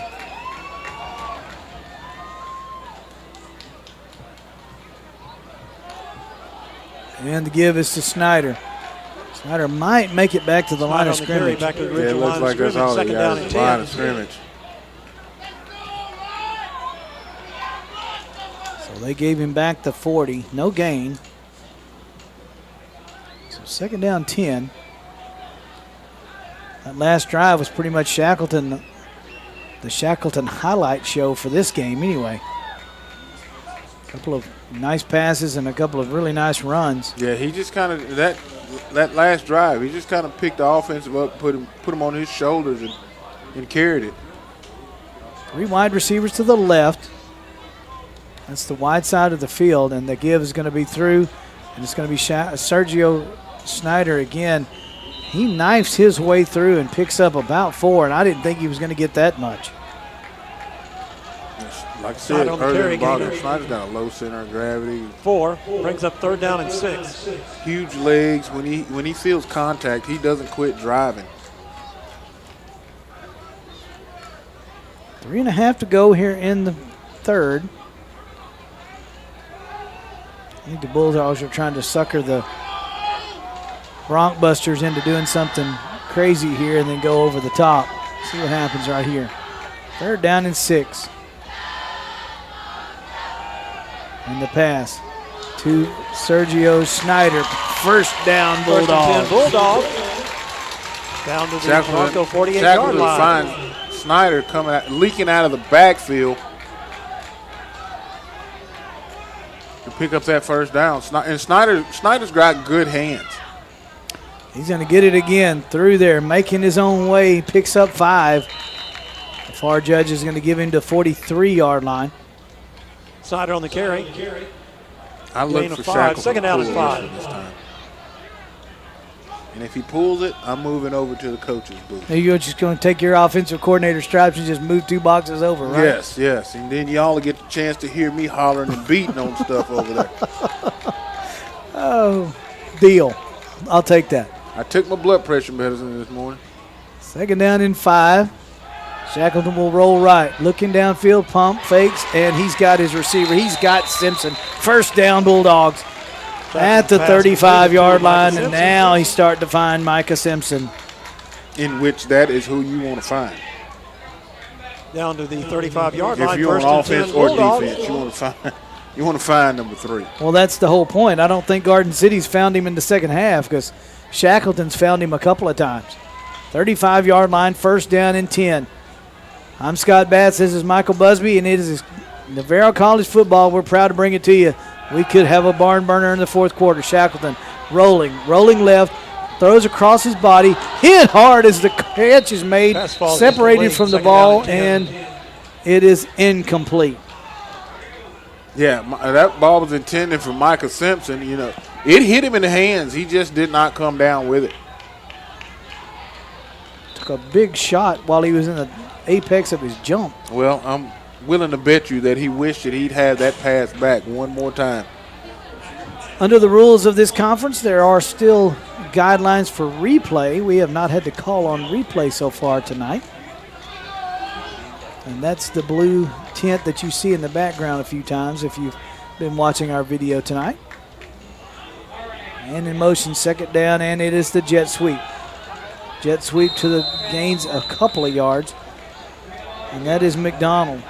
Simpson on the carry. Oh, excuse me, that is Micah Simpson on the carry. Gain of 2, Sorry, 3rd down and Micah. 8. I believe that's his 1st carry. I mean, as we tell the defense to find Micah Simpson, and you lose him. I did lose him. Well, 3rd down and 8, 1:18 clock running. 35-20. Garden City leads the Bulldogs. Movement. That's a free There's play. a free play coming. Pass into a wide open receiver. That's McDonald. McDonald chopped down at the 33-yard line. Did we get the flag? I don't think I saw it. Did you see one fly? No, I did not see one fly. Offside. Yes, I did. Offsides, there it is. It's right here by. So they're going to, he said 2nd down. I believe it is actually 3rd down. So they're going to get they're going to take the penalty, preserve the down.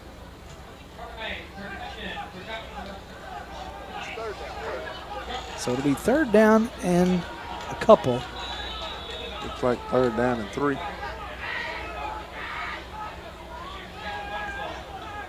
Third and 3 at the Garden City 28-yard line.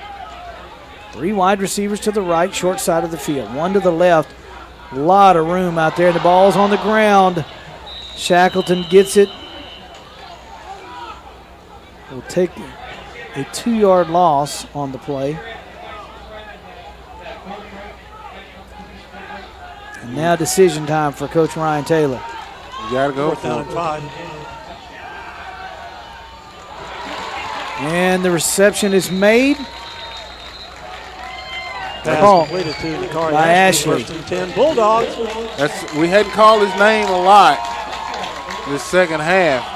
We called it a few times before, but that's a huge play by the tight end, Marietta, Georgia. Converting the first down to the 21-yard line, and that will end the third quarter. 3 quarters in the books. Navarro driving as they have exhausted the third quarter. When we come back, it'll be fourth quarter action with the Navarro College Bulldogs in the ball. You are watching Navarro College Bulldog football on Navarro Sports. Back after this.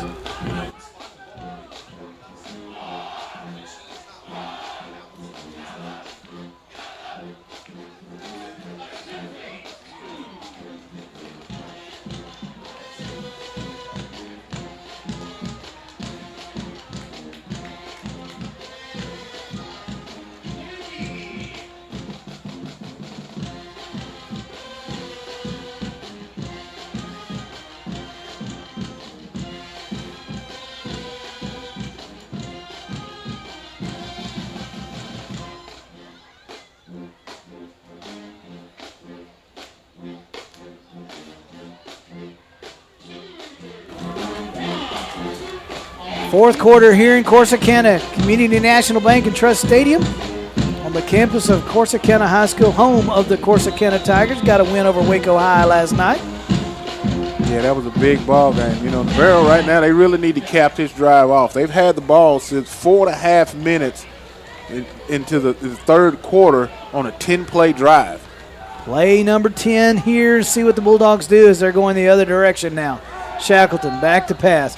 Looking. Now it breaks down. He's going to be hog-tied basically at the 24-yard line. Drop there.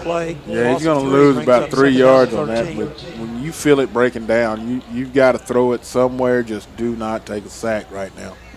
Those are huge momentum killers. Second down and 13. And I would imagine in that little brief timeout in between quarters, the coaching staff at Garden City said, find number 3. He's in the slot near side. Second down and 13. And he'll roll right. Looking downfield, picks up a block there, and the reception is made. The reception is made by the young man from Hawaii, Moahu. Mawahu is another big Shackleton's body. pass is completed to Mason Wow. Brings up third down. That Shackleton has as a weapon. Maybe mispronouncing that. Maybe Mao. So I'll get clarification for the next one, but he's a good player for this Bulldog team here.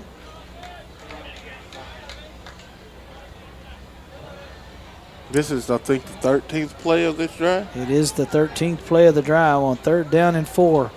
Bulldogs have done a pretty good job on third down tonight. Let's see if they can keep it up. Dumps it out, and it is incomplete. Intended for Snyder. Pass is incomplete. Brings up fourth down and 4. I don't think there's any intention of kicking a field goal No, here. none at all. And they did convert on fourth down earlier in this drive. You know, if the Bulldogs could convert this and get into the end zone on this drive, this is a different ball game. It's absolutely true. It would be unanswered points that they've put. They chopped into a deficit that was 18 points at one point or another. Fourth down, everybody. The backfield is empty. Shackleton. Pass complete to McDonald. Gave a target at the 10-yard line and said, hit me with it, and he did. First down, Bulldogs. He had to go down to his knees to get it.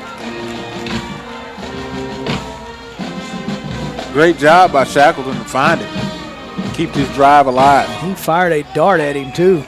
It had some mustard on it. I can definitely tell you that. First down and goal to go at the Garden City 10-yard line. Empty backfield. Once again, they'll send a man in motion all the way across the formation, across the middle, and it is incomplete. Intended for Mao. Second and goal. And it's from Campbell, Hawaii.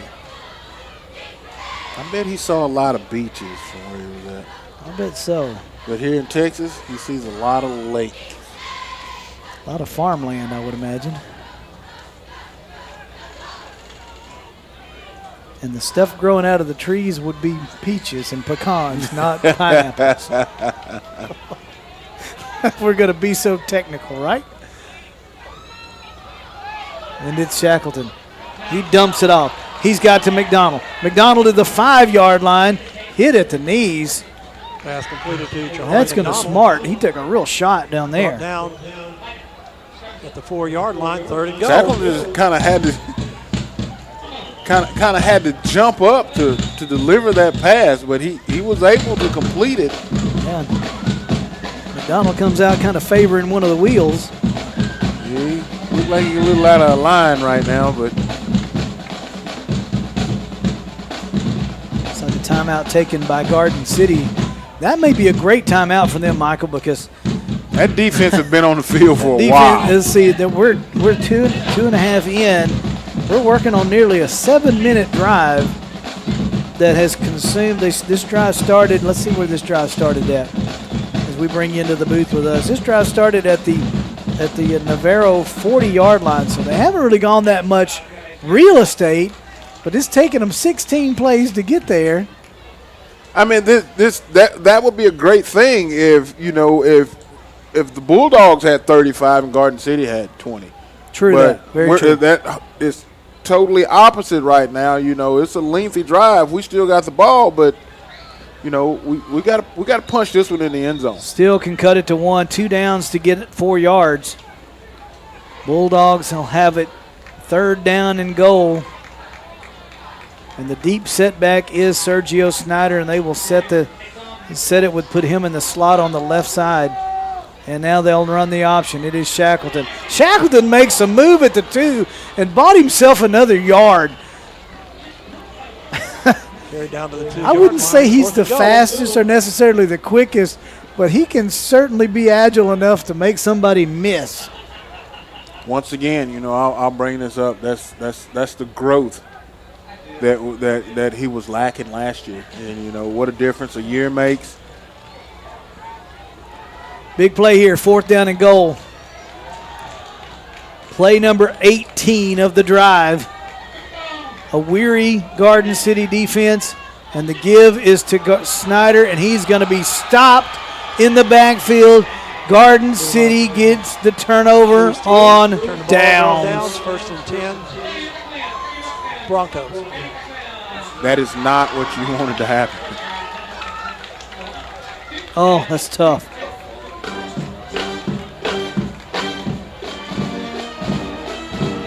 Yeah, you have a defense there, and you got everybody shooting the gap. 1st and 10 for Garden City at their own 5-yard line, and we saw how that worked out well for them in the first half when the sun was still out. Now that we're under the cover of darkness. Yeah, they've played a lot better since the sun went down. Since the sun went down, the Broncbusters have played much better. Tanner Hilton, the quarterback, stands at his own goal line. And he will keep it. Hit at the line of scrimmage, maybe a yard or 2. Yeah, that was just a design run for quarterback sneak for Tanner Hilton, just to try to get him a little bit further away from the end zone. 2nd down and 8.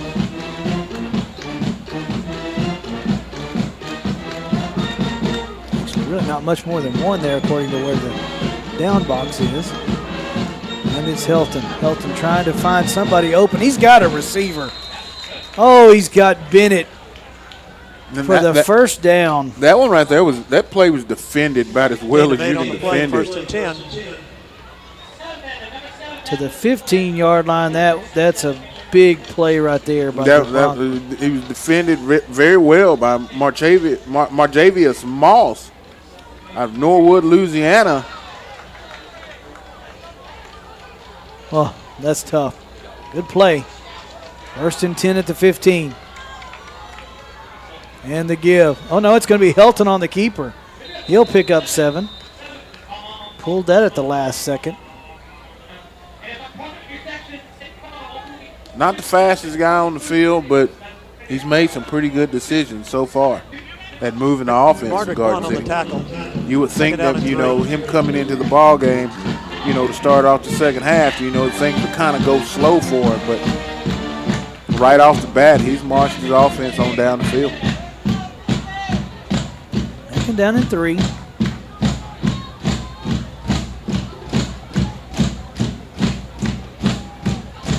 And the give, this is going to be an open field.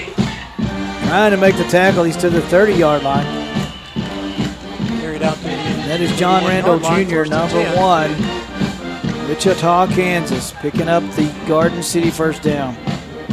Yeah, Garden City right now, they're just trying to keep the ball on the ground and keep the clock moving. So give him 9 to the 31-yard line. First down and 10.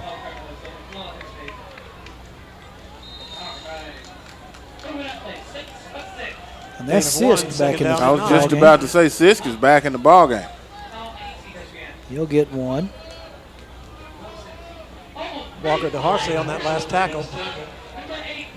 Still not out of the realm of possibility for the Bulldogs to come back, but they got to get a stop right here. Sisk back in at quarterback, and he'll keep it. Trying to find yardage. He'll get out to the 36-yard line. Another 4 on the run. As long as they're picking up positive yards on quarterback just running straight ahead, there's no need to throw it. Of course, you definitely don't want the quarterback just taking shots. But W.T. White Longhorn. Jaden Sisk. Third down and 5. Now they'll run the option. That was defended well. Nice work that time by the Bulldogs, number 42. That's going to bring up 4th down and looks Tylen like Garrett on maybe that 3. tackle. Don't punt this one away. Tylen Fourth Garrett down on the and kit stop. Garrett from Jasper, Texas. From Bulldog to Bulldog. Bunch of those in Texas, you can do that. You can make that transition pretty fast. Yes, you can. As we were both Bulldogs. We were, yeah. 4th down and a couple. Navarro's coming after this one. And no, they're going to set up a return. He almost got a hand on it. That's a great kick. Simpson down at the 10-yard line. Fair catch called for and made there. I think that may be Simpson's first fair catch tonight.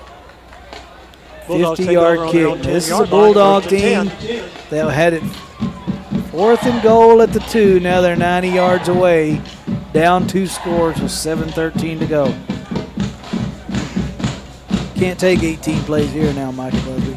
Well, Coach Taylor and his coaching staff, I hate to go old Coach Klein on you right now, but you need a couple of rainy day plays. Yes, you need to pull that green folder out. By the way, our next broadcast will be Navarro College Hall of Fame Day, September the 27th. That is 3 weeks from today. We hope that you return and join us. Don't forget your opportunity on Navarro Sports to catch soccer and volleyball this week. As Navarro Sports proudly brings you the best in Navarro College athletics among community events as well. Other Navarro events. You know, I've never, out of all the sporting events that I've been to, I've never been to a college soccer game or a college volleyball match. I haven't seen Navarro play soccer or volleyball. I have to do that. First down and 10 at their own 10. Shackleton, I'm sorry. Now he's got Simpson. Simpson's in the open field. It's a foot race. It is going to go 90 yards. Touchdown Bulldogs, one play. 90 yards. Shackleton, Simpson, TD Navarro. 90-yard touchdown run. Exactly what they needed, a quick score. You know, with 7:01 left here in the 4th quarter, And that brings the score now. Pending this PAT, 27-35. I mean, you're right back in. You're right back in it now. He hit Simpson on the slant, and I thought they might catch up with him. That speed of the secondary for the Broncbusters, no way, as he turned on the turbo and found another gear and got it on down the field. 90-yard touchdown pass. Kick is up. Kick is good. With 7 minutes and 1 second remaining. 7:01. We got a new ball game, kids. It's Garden City 35, Navarro 27. Don't go away. This one's not over yet. We'll be back with more exciting Navarro College Bulldog football on Navarro Sports.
Back here at Corsicana High School Community National Bank and Trust Stadium, taken at the 24-yard line, trying to find his way upfield, and no dice.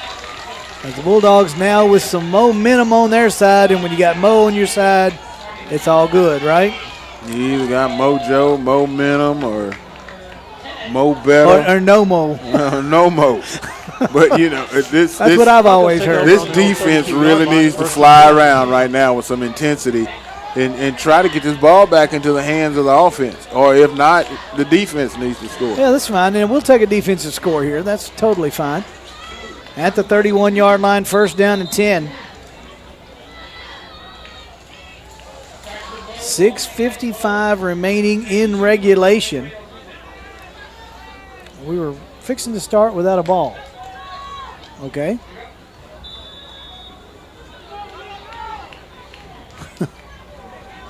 Now we're ready to go. For a third time. Sisk back in the ball game. And the handoff. This is Smith, I believe. It is. And he's in the open field, knocked out of bounds at the 45-yard line. Very deceptive, kicking his way through and got the first down. Yeah, Smith's done a great job, like I said, of picking his way through and riding this as much as he possibly could, getting as much out of it. Like I said, you don't want to get the ball back to the Bulldogs right now. 6:27 clock running. And the give up the middle. No, it's going to be Sisk on the keeper. How did he pull that out? He's gone. 10-5 touchdown. I didn't see him till he's 15 yards downfield. It's Jaden Sisk with the 54-yard touchdown run. That hurts. That definitely hurts. When Sisk comes back in the ballgame, that's been something that they did the whole first half. Was when Sisk is in the ballgame, running that little RPO and him pulling it and keeping it is what kept him in the ball game and had so many big plays in the first half. And he comes back in the ball game the second half and does the same thing. Boy, that's big. And Navarro strikes in less than 10 seconds. And in less than 30 seconds, Garden City answers. Fourth quarter. Scores now the Broncos 42. 42-27, Garden City has the lead. One thing I can say, this ball game definitely got interesting in the second half. It hasn't lacked for excitement now, has it? None at all. 42-27 with 6. There's still a lot of time left. You still got to get a stop and a score. See what the Bulldogs can do here. But that was a crazy turn of events right there.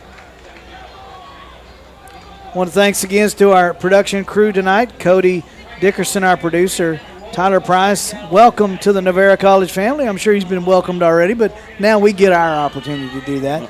Our live stream producer, Jonathan Seaton, our stadium producer, Hallie Bates, Landon Irvin, Keller Kincaid, Justino Abram, Laney Ware, Alexis Chilling, I think she said that was right. If I did, I murdered the name. I'm sorry. And Landon Coles on our replay. Thank you for the beautiful pictures that you guys have given us. You guys have done yeoman work, and it's wonderful today. Simpson, a yard deep, now trying to find the seam.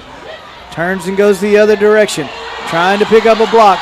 Now he's got some open field. Now he's going to give himself up and go out of bounds.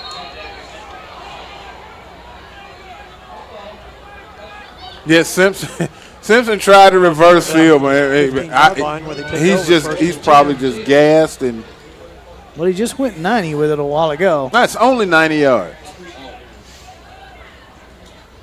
Now he's had an opportunity to go 85 here. Well, 6:02 to go. I don't know who we could actually say who's the most dangerous man on this field. You know, after watching these two teams, Navarro putting up 27 and Garden City putting up 42. Well, and do remember, a loss here doesn't affect the standings as far as the conference goes. They'll, most of the Texas schools playing in Kansas or other states to start the season. The next game will be a conference game on that 27th that we were talking about. And it's Shackleton.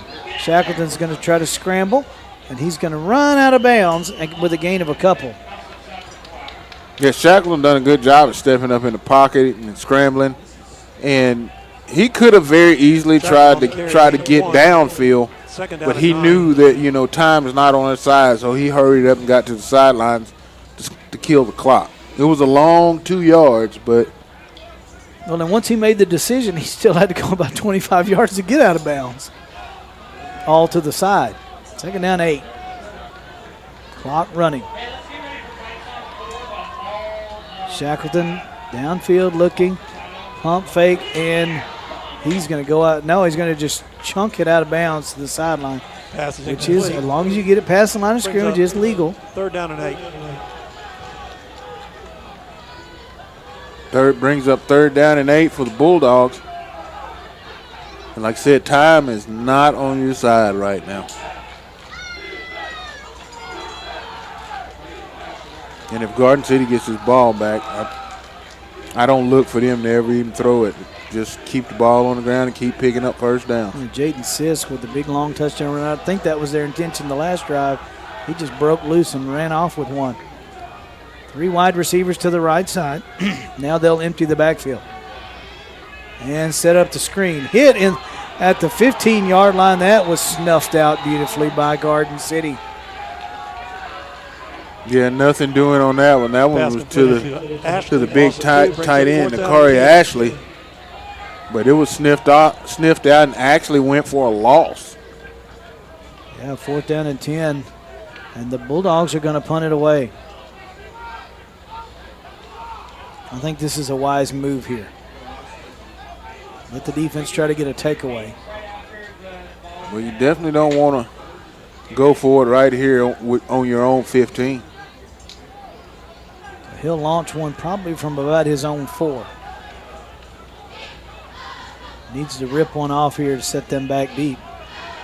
And did he get that off in time? I don't know that he did. They didn't stop play. Taken at the 49-yard line. After the fair catch. No, I don't think he got it off in time either. On 49-yard line, 1st and 10. I sure thought that clock went to 0 before he launched it, but 4.5 to go. 1st down and 10, Garden City at their own 49-yard line. Back in the box with us. That's Michael. I'm Scott. Thank you so much for joining us. We are very pleased to be able to bring you this. We hope that we are, again, like I said, moderately entertained. I'm not sure which one of us would qualify there. Hey, I'm the better of two of entertaining. 1st down and 10. Give up the middle to the first back through, and is that 1? They've kind of been interchangeable, stacked up at midfield. Second down and 7. It is. That is number 1. That is Randall. They'll give him a couple on the play. You know, one of my many accolades that I had when I was in high school was class clown. I would believe that. Ask your sister; she'll tell you. I would believe that. She voted for it. I would believe that. Second down and 7, they'll say. They gave him the 48. Under 4 to go. And it's Sisk on the keeper. And he's going to pick up decent yardage here, down to the 43. You know, like I mentioned earlier in the ball games, man, Sisk is a load. Brings up third down and 2. It's 6'1", about 220.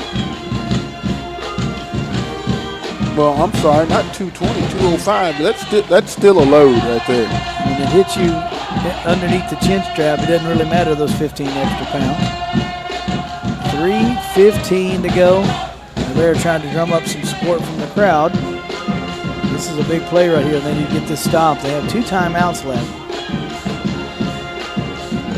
They're down and a couple. 4 wide receivers. And it is Sisk. And they're going to run the option, hit in the backfield, and he's going to be dropped short. And this may be the time when Navarro calls a timeout. Loss of 2 brings up fourth down. They will. I believe they are going to call one.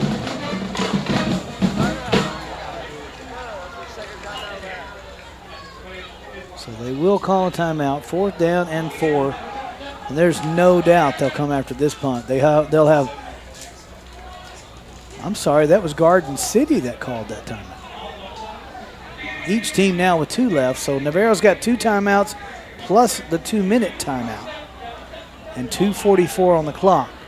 Not insurmountable, but you've got to get down the field in a hurry. I mean, both of these offensive have showed that, you know, they can score quickly. No doubt. But right now, you know, like I said, time's against your side. You got the 2-minute timeout, and you've got 2 timeouts of your own, but you just dug yourself in such a deep hole right now that it's going to be hard to get out of. That second quarter was probably, and then that last touchdown before the break was probably one of the deciding factors. Most definitely. So the Broncos will try to pin Navarro deep. Simpson stands at the 10-yard line. Question is, are they going to set up to try to get him a big return, or are they going to come after the punt? Looks like they're coming after the punt. And they don't get to him. End over end kick. And down at the 6-7 yard line. Down on the 7-yard line when the Bulldogs take over 1st and 10. It's a long ways to go. That's a great kick. 1st down and 10 for the Bulldogs at 2:38 to go. And 2 timeouts to get it done. Man, it's been a long day today, Scott. That it has. It was a long day yesterday. For those of many of us that cover high school games, Shackleton's pass hit off the helmet of one of the defenders. Pass falls incomplete. Intended for McDonald, falls incomplete.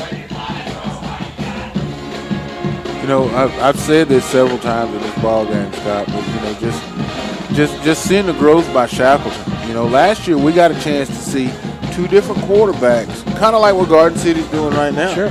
You know, we got to see 2 different quarterbacks, you know, depending on, you know, which half it was. But, you know, it's been Shackleton all the way for the Bulldogs. 4 wide receivers with a single setback. That's Snyder, and it is Shackleton trying to find some room. Now he's going to scramble. His pass is complete, and he gets out of bounds, and they're saying that he juggled it, and the official says he made the catch. Pass is completed to Kari Ashley. Steps out of bounds, 1st and 10 Bulldogs. So that gives them a little bit of room now, a little breathing room. 2:22, they're going to run the clock.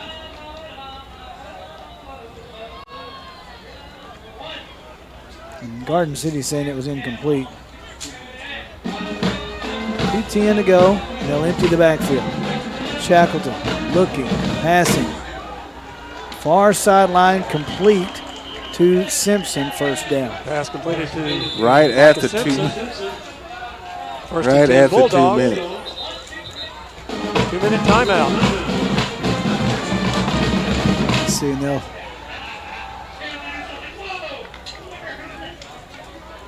So first down and 10. 2 minutes to go in the ball game. We'll step away for our final time tonight. It is 42-27. Garden City has the lead at the 2-minute timeout. And we'll be back. You're watching Navarro College Bulldog football on Navarro Sports.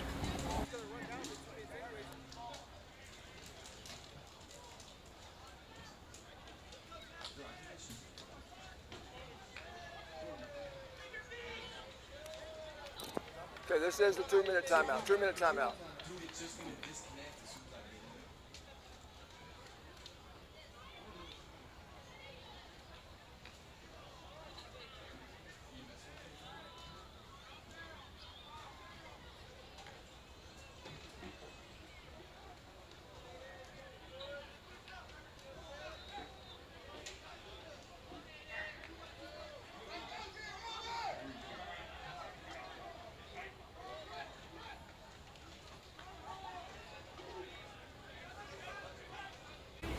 Here at Corsicana High School, Corsicana, Texas, Community National Bank and Trust Stadium. Glad you're with us. 2 minutes to go, 42-27, Navarro trails Garden City. And Shackleton will scramble. Looking downfield, he's already passed the line of scrimmage, so he'll take a 10-yard gain and run out of bounds. First and 10 Bulldogs. Actually, they're only going to give him 9. Yeah, it looks like he stepped Gain out 9 right on before play. the Second marker. down and 1 for the Bulldogs. So second down and 1. He still has a single personal protector back there, 4 wide receivers.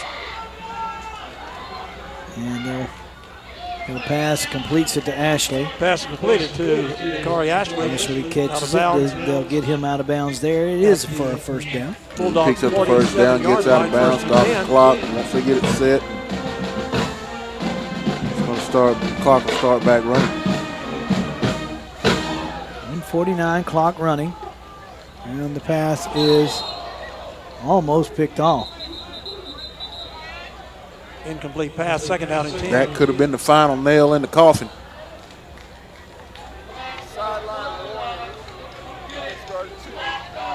A lot of plays have been run in this contest today.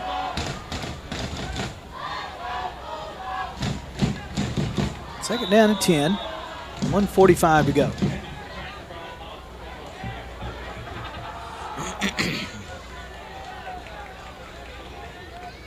Four wide receivers. Shackleton back. Shackleton finds the cushion. Nice work that time as Simpson makes the grab. I'm interested to see what Pass is Simpson's completed numbers to look Micah like. Simpson, enough for a Bulldog first and 10. He's had a big night.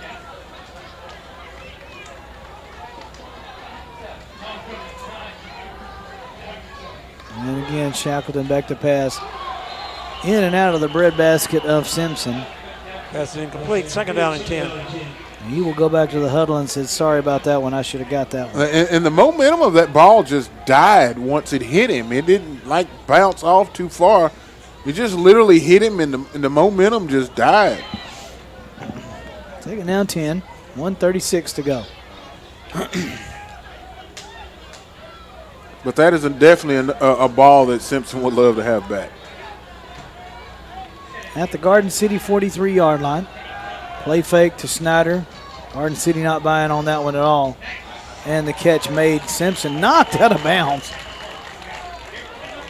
Pass That young completed man to is going Micah to Simpson. sleep very well tonight. He's had a big Bulldogs day. first and 10. They'll mark him at the 22-yard line. He's definitely going to be in the ice bath tomorrow. And they should let him in there first. First down and 10. This is another bunch of plays that they run. This drive started at the Bulldog 7-yard line. Remember, at 2:38, they just used up a little bit more than a minute and still have both timeouts.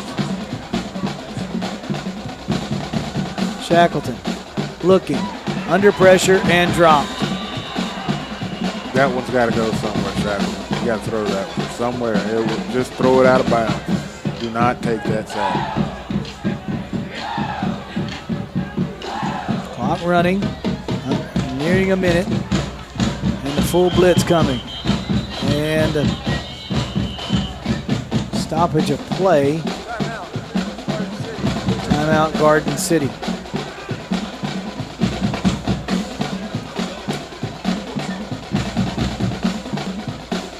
Opportunities for the week for Navarro. Let's give you that one more time.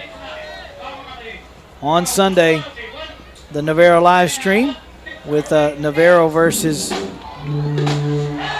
see, the match with Navarro and Angelina in soccer was tied at 1-1, but on Sunday the 7th, LSU Eunice will come to town.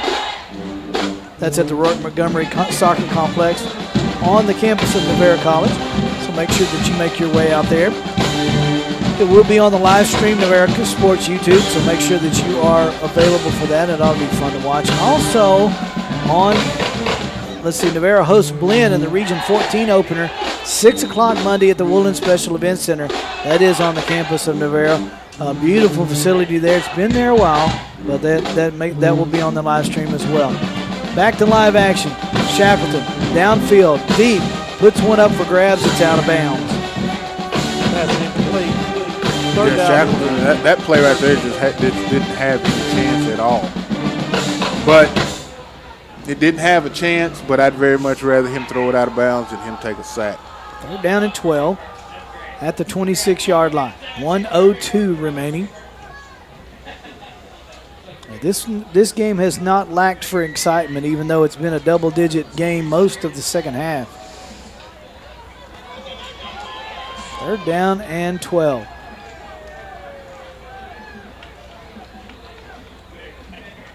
$13 on your graphics, so we'll go with that. Shackleton under pressure, now he'll roll out. Looking downfield, he's going to have to tuck it back in, throws it up for grabs, and it's out of bounds. It'll be 4th down. Incomplete. 4th Yeah, down. he throws that one out of bounds, but the clock stops, you know. I mean, you lose it down, but the clock does stop. If you take a sack right there, clock continues to run, and then you have to burn a timeout. 4th down, they need, let's see where they got to get to. They got to get to the 13 for the 1st down, 26 for the touchdown. I would imagine that they're probably going to go for broke here and try to score. 53 seconds to go. This is the ball game. Yeah, they definitely if you're bet the farm have any shot on at this coming one. back. 4th down. Everybody clears out the backfield. Everybody in the pattern. Shackleton across the way, overthrows. It's picked off at the 8-yard line by number 8. Now he's going to come up and step out of bounds, and that will do it. Yeah, it looks, that right there is going to be the final nail in the coffin right there. 43 seconds left in the 4th quarter. It's going to be Garden City 42 and Navarro at 27. Broncos intercept the ball, return it to their own Mark it 45-yard at the line. 45-yard line. 37 on the return. And Garden City's going to get in what is considered one of the most bestest formations ever. Bestest. The victory formation. Don't you teach English? I do, yeah. That's probably a poor choice of words. My bad, Darius. He'll stand up and take the loss.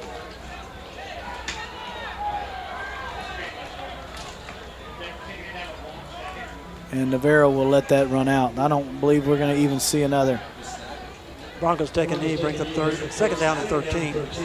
I don't think they're going to make them because the play clock and the game clock are almost simultaneously running.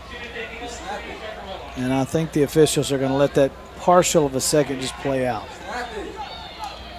And that should do it. 42-27. is our final score. And that's your ball game. Navarro College falls to in their season opener 42-27 to Garden City. Bulldogs came in ranked number 4, so check the standings and the rankings next week, and we'll see where the Bulldogs land there. They are the top spot in Texas. They're ahead of Kilgore, Trinity Valley, Nemi, Tyler, and everybody so far, looking to defend their conference championship from a year ago. So no harm, no foul there as they're all ranked below them.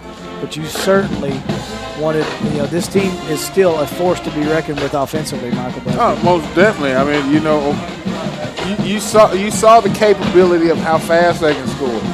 I mean, that's a running back spot, the quarterback spot. It's the growth. Like you said, it's still a force to be reckoned with. I understand that this is the first ball game. Yes, they did drop the first ball game, but this one's in the book. All we can do is get ready for the next ball game. Coming into this one, of course, I mean, maybe it was a little bit of a false sense of hope, and you score the first 10, and then you see what Garden City did the first 9.5 minutes of this contest. You're going, my goodness, this is the number 6 team in the country. Put the ball on the ground, squibbed it into the end zone. But boy, when they started to get into that rhythm, then you got a chance to see what Garden City had. You got a chance to see what Navarro did as well, as they stayed in a nice rhythm most of the time. Shackleton threw a lot of passes tonight and found his favorite target in Micah Simpson. Yeah, Micah Simpson had a big game. Like I said earlier, I'd love to see what kind of numbers he's got tonight. And I'm sure you're going to share those with me, but we'll be off the air. But Micah Simpson had a big night. Shackleton had a big night. I mean, even at the running back spot, which is Sergio Snyder. Snyder had a great night. It just doesn't show on the scoreboard, but I look for Navarro to really put this thing together, and they're going to be fine. They're going to be fine, especially in their conference. I just think that they'll be fine. You bring up Sergio Snyder, the number 23 for the Bulldogs, the young man from Arlington. We've seen, and this is our 4th season to do this, Michael, and I mean, we've seen quite a few guys take that spot as a feature back in the Navarro offense. We've seen Dane Yinch as a quarterback from Grandview. We've seen a lot of these Texas kids, some of them that we've seen play in high school, but you see Sergio Snyder, and he is fast moving up my top 10 of favorite running backs at Navarro. This kid is a hard-nosed runner. Just looking at his lower half of his body, I mean, he's about 5'10", not very tall, but he's got a low center of gravity, which kind of reminds me of a running back that I played high school football with, a guy by the name of Lamont Chambers. Low center of gravity, strong lower body. Hard to get on the ground. When you hear defenders say, man, I hate tackling him because of that low center of gravity and just how strong he is, he packs a punch when he's carrying the ball. Well, and let's not look away from the fact that this Bulldog defense as well, I mean, you look at the fact that they gave up 42, but 7 of those was off of a 100-yard kick return. But we saw them play really outstanding. And could that be some conditioning? Could that be the fact that it was kind of a hot, muggy night? Possibly, but I think that we have seen what this defense can do. Now it's time for them to put it to a 60-minute contest. No, like I said, it's kind of like putting a puzzle together. You got to put the pieces where they belong, and they did give up some big plays, and those big plays, cost them dearly. That kick return, and then we have probably an 80-yard pass that goes the distance, but like I said earlier, they're going to be fine. As the season progresses, they're going to get this stuff figured out. Coach Taylor and his staff, and I'll be over here listening to my right, listening to the coaches over here running their blood pressure up. You're going to have that earpiece along with your headset and hear what's going on in the box. I see that coming. I really don't want to hear what's going on over there. I really don't want to hear what's going on over there. Well, that's going to do it here at Corsicana at Community National Bank and Trust Stadium, 42-27 the final score. Don't forget, Sunday afternoon, LSU Eunice coming to the soccer complex to take on the Navarro Lady Bulldogs in soccer. Also, the Region 14 opener against Blinn on Monday. Our next broadcast will be September the 27th when the Blinn Buccaneers come calling. That is Navarro College Hall of Fame weekend. They're going to give us the whole list, and we'll get a chance to give those to you and maybe see them accept their spots. I'm hoping to maybe make it to the banquet. I've not made it to the banquet yet, but maybe my ticket is still waiting in will call at Navarro College. I hope I'm able to make that as well. But that will wrap it up. Michael Busby, as always, thank you so much for joining us. I guess you'll be with me the whole year, right? If they keep letting me come back, I'll be here. As long as they don't lock the front door, we're in good shape. Matter of fact, if they don't let me come back, I'll sneak in. Sneak in. Well, on behalf of Michael Busby and myself, thank you again to Navarro College for allowing us the honor and privilege of bringing this to you for Navarro College home games. Tonight's final score, the Garden City Broncbusters 42. The Navarro College Bulldogs 27. Bulldogs dropped to 0-1 on the season. Our next broadcast will be September the 27th when Blinn comes to this stadium to take on the Navarro College Bulldogs. For everybody that's been a part of this, for our production crew with the outstanding pictures, also for Cody, Tyler, and Jonathan, our lead dogs in the box up here, we thank you. And for Michael Busby, I'm Scott Batts saying good night from Corsicana.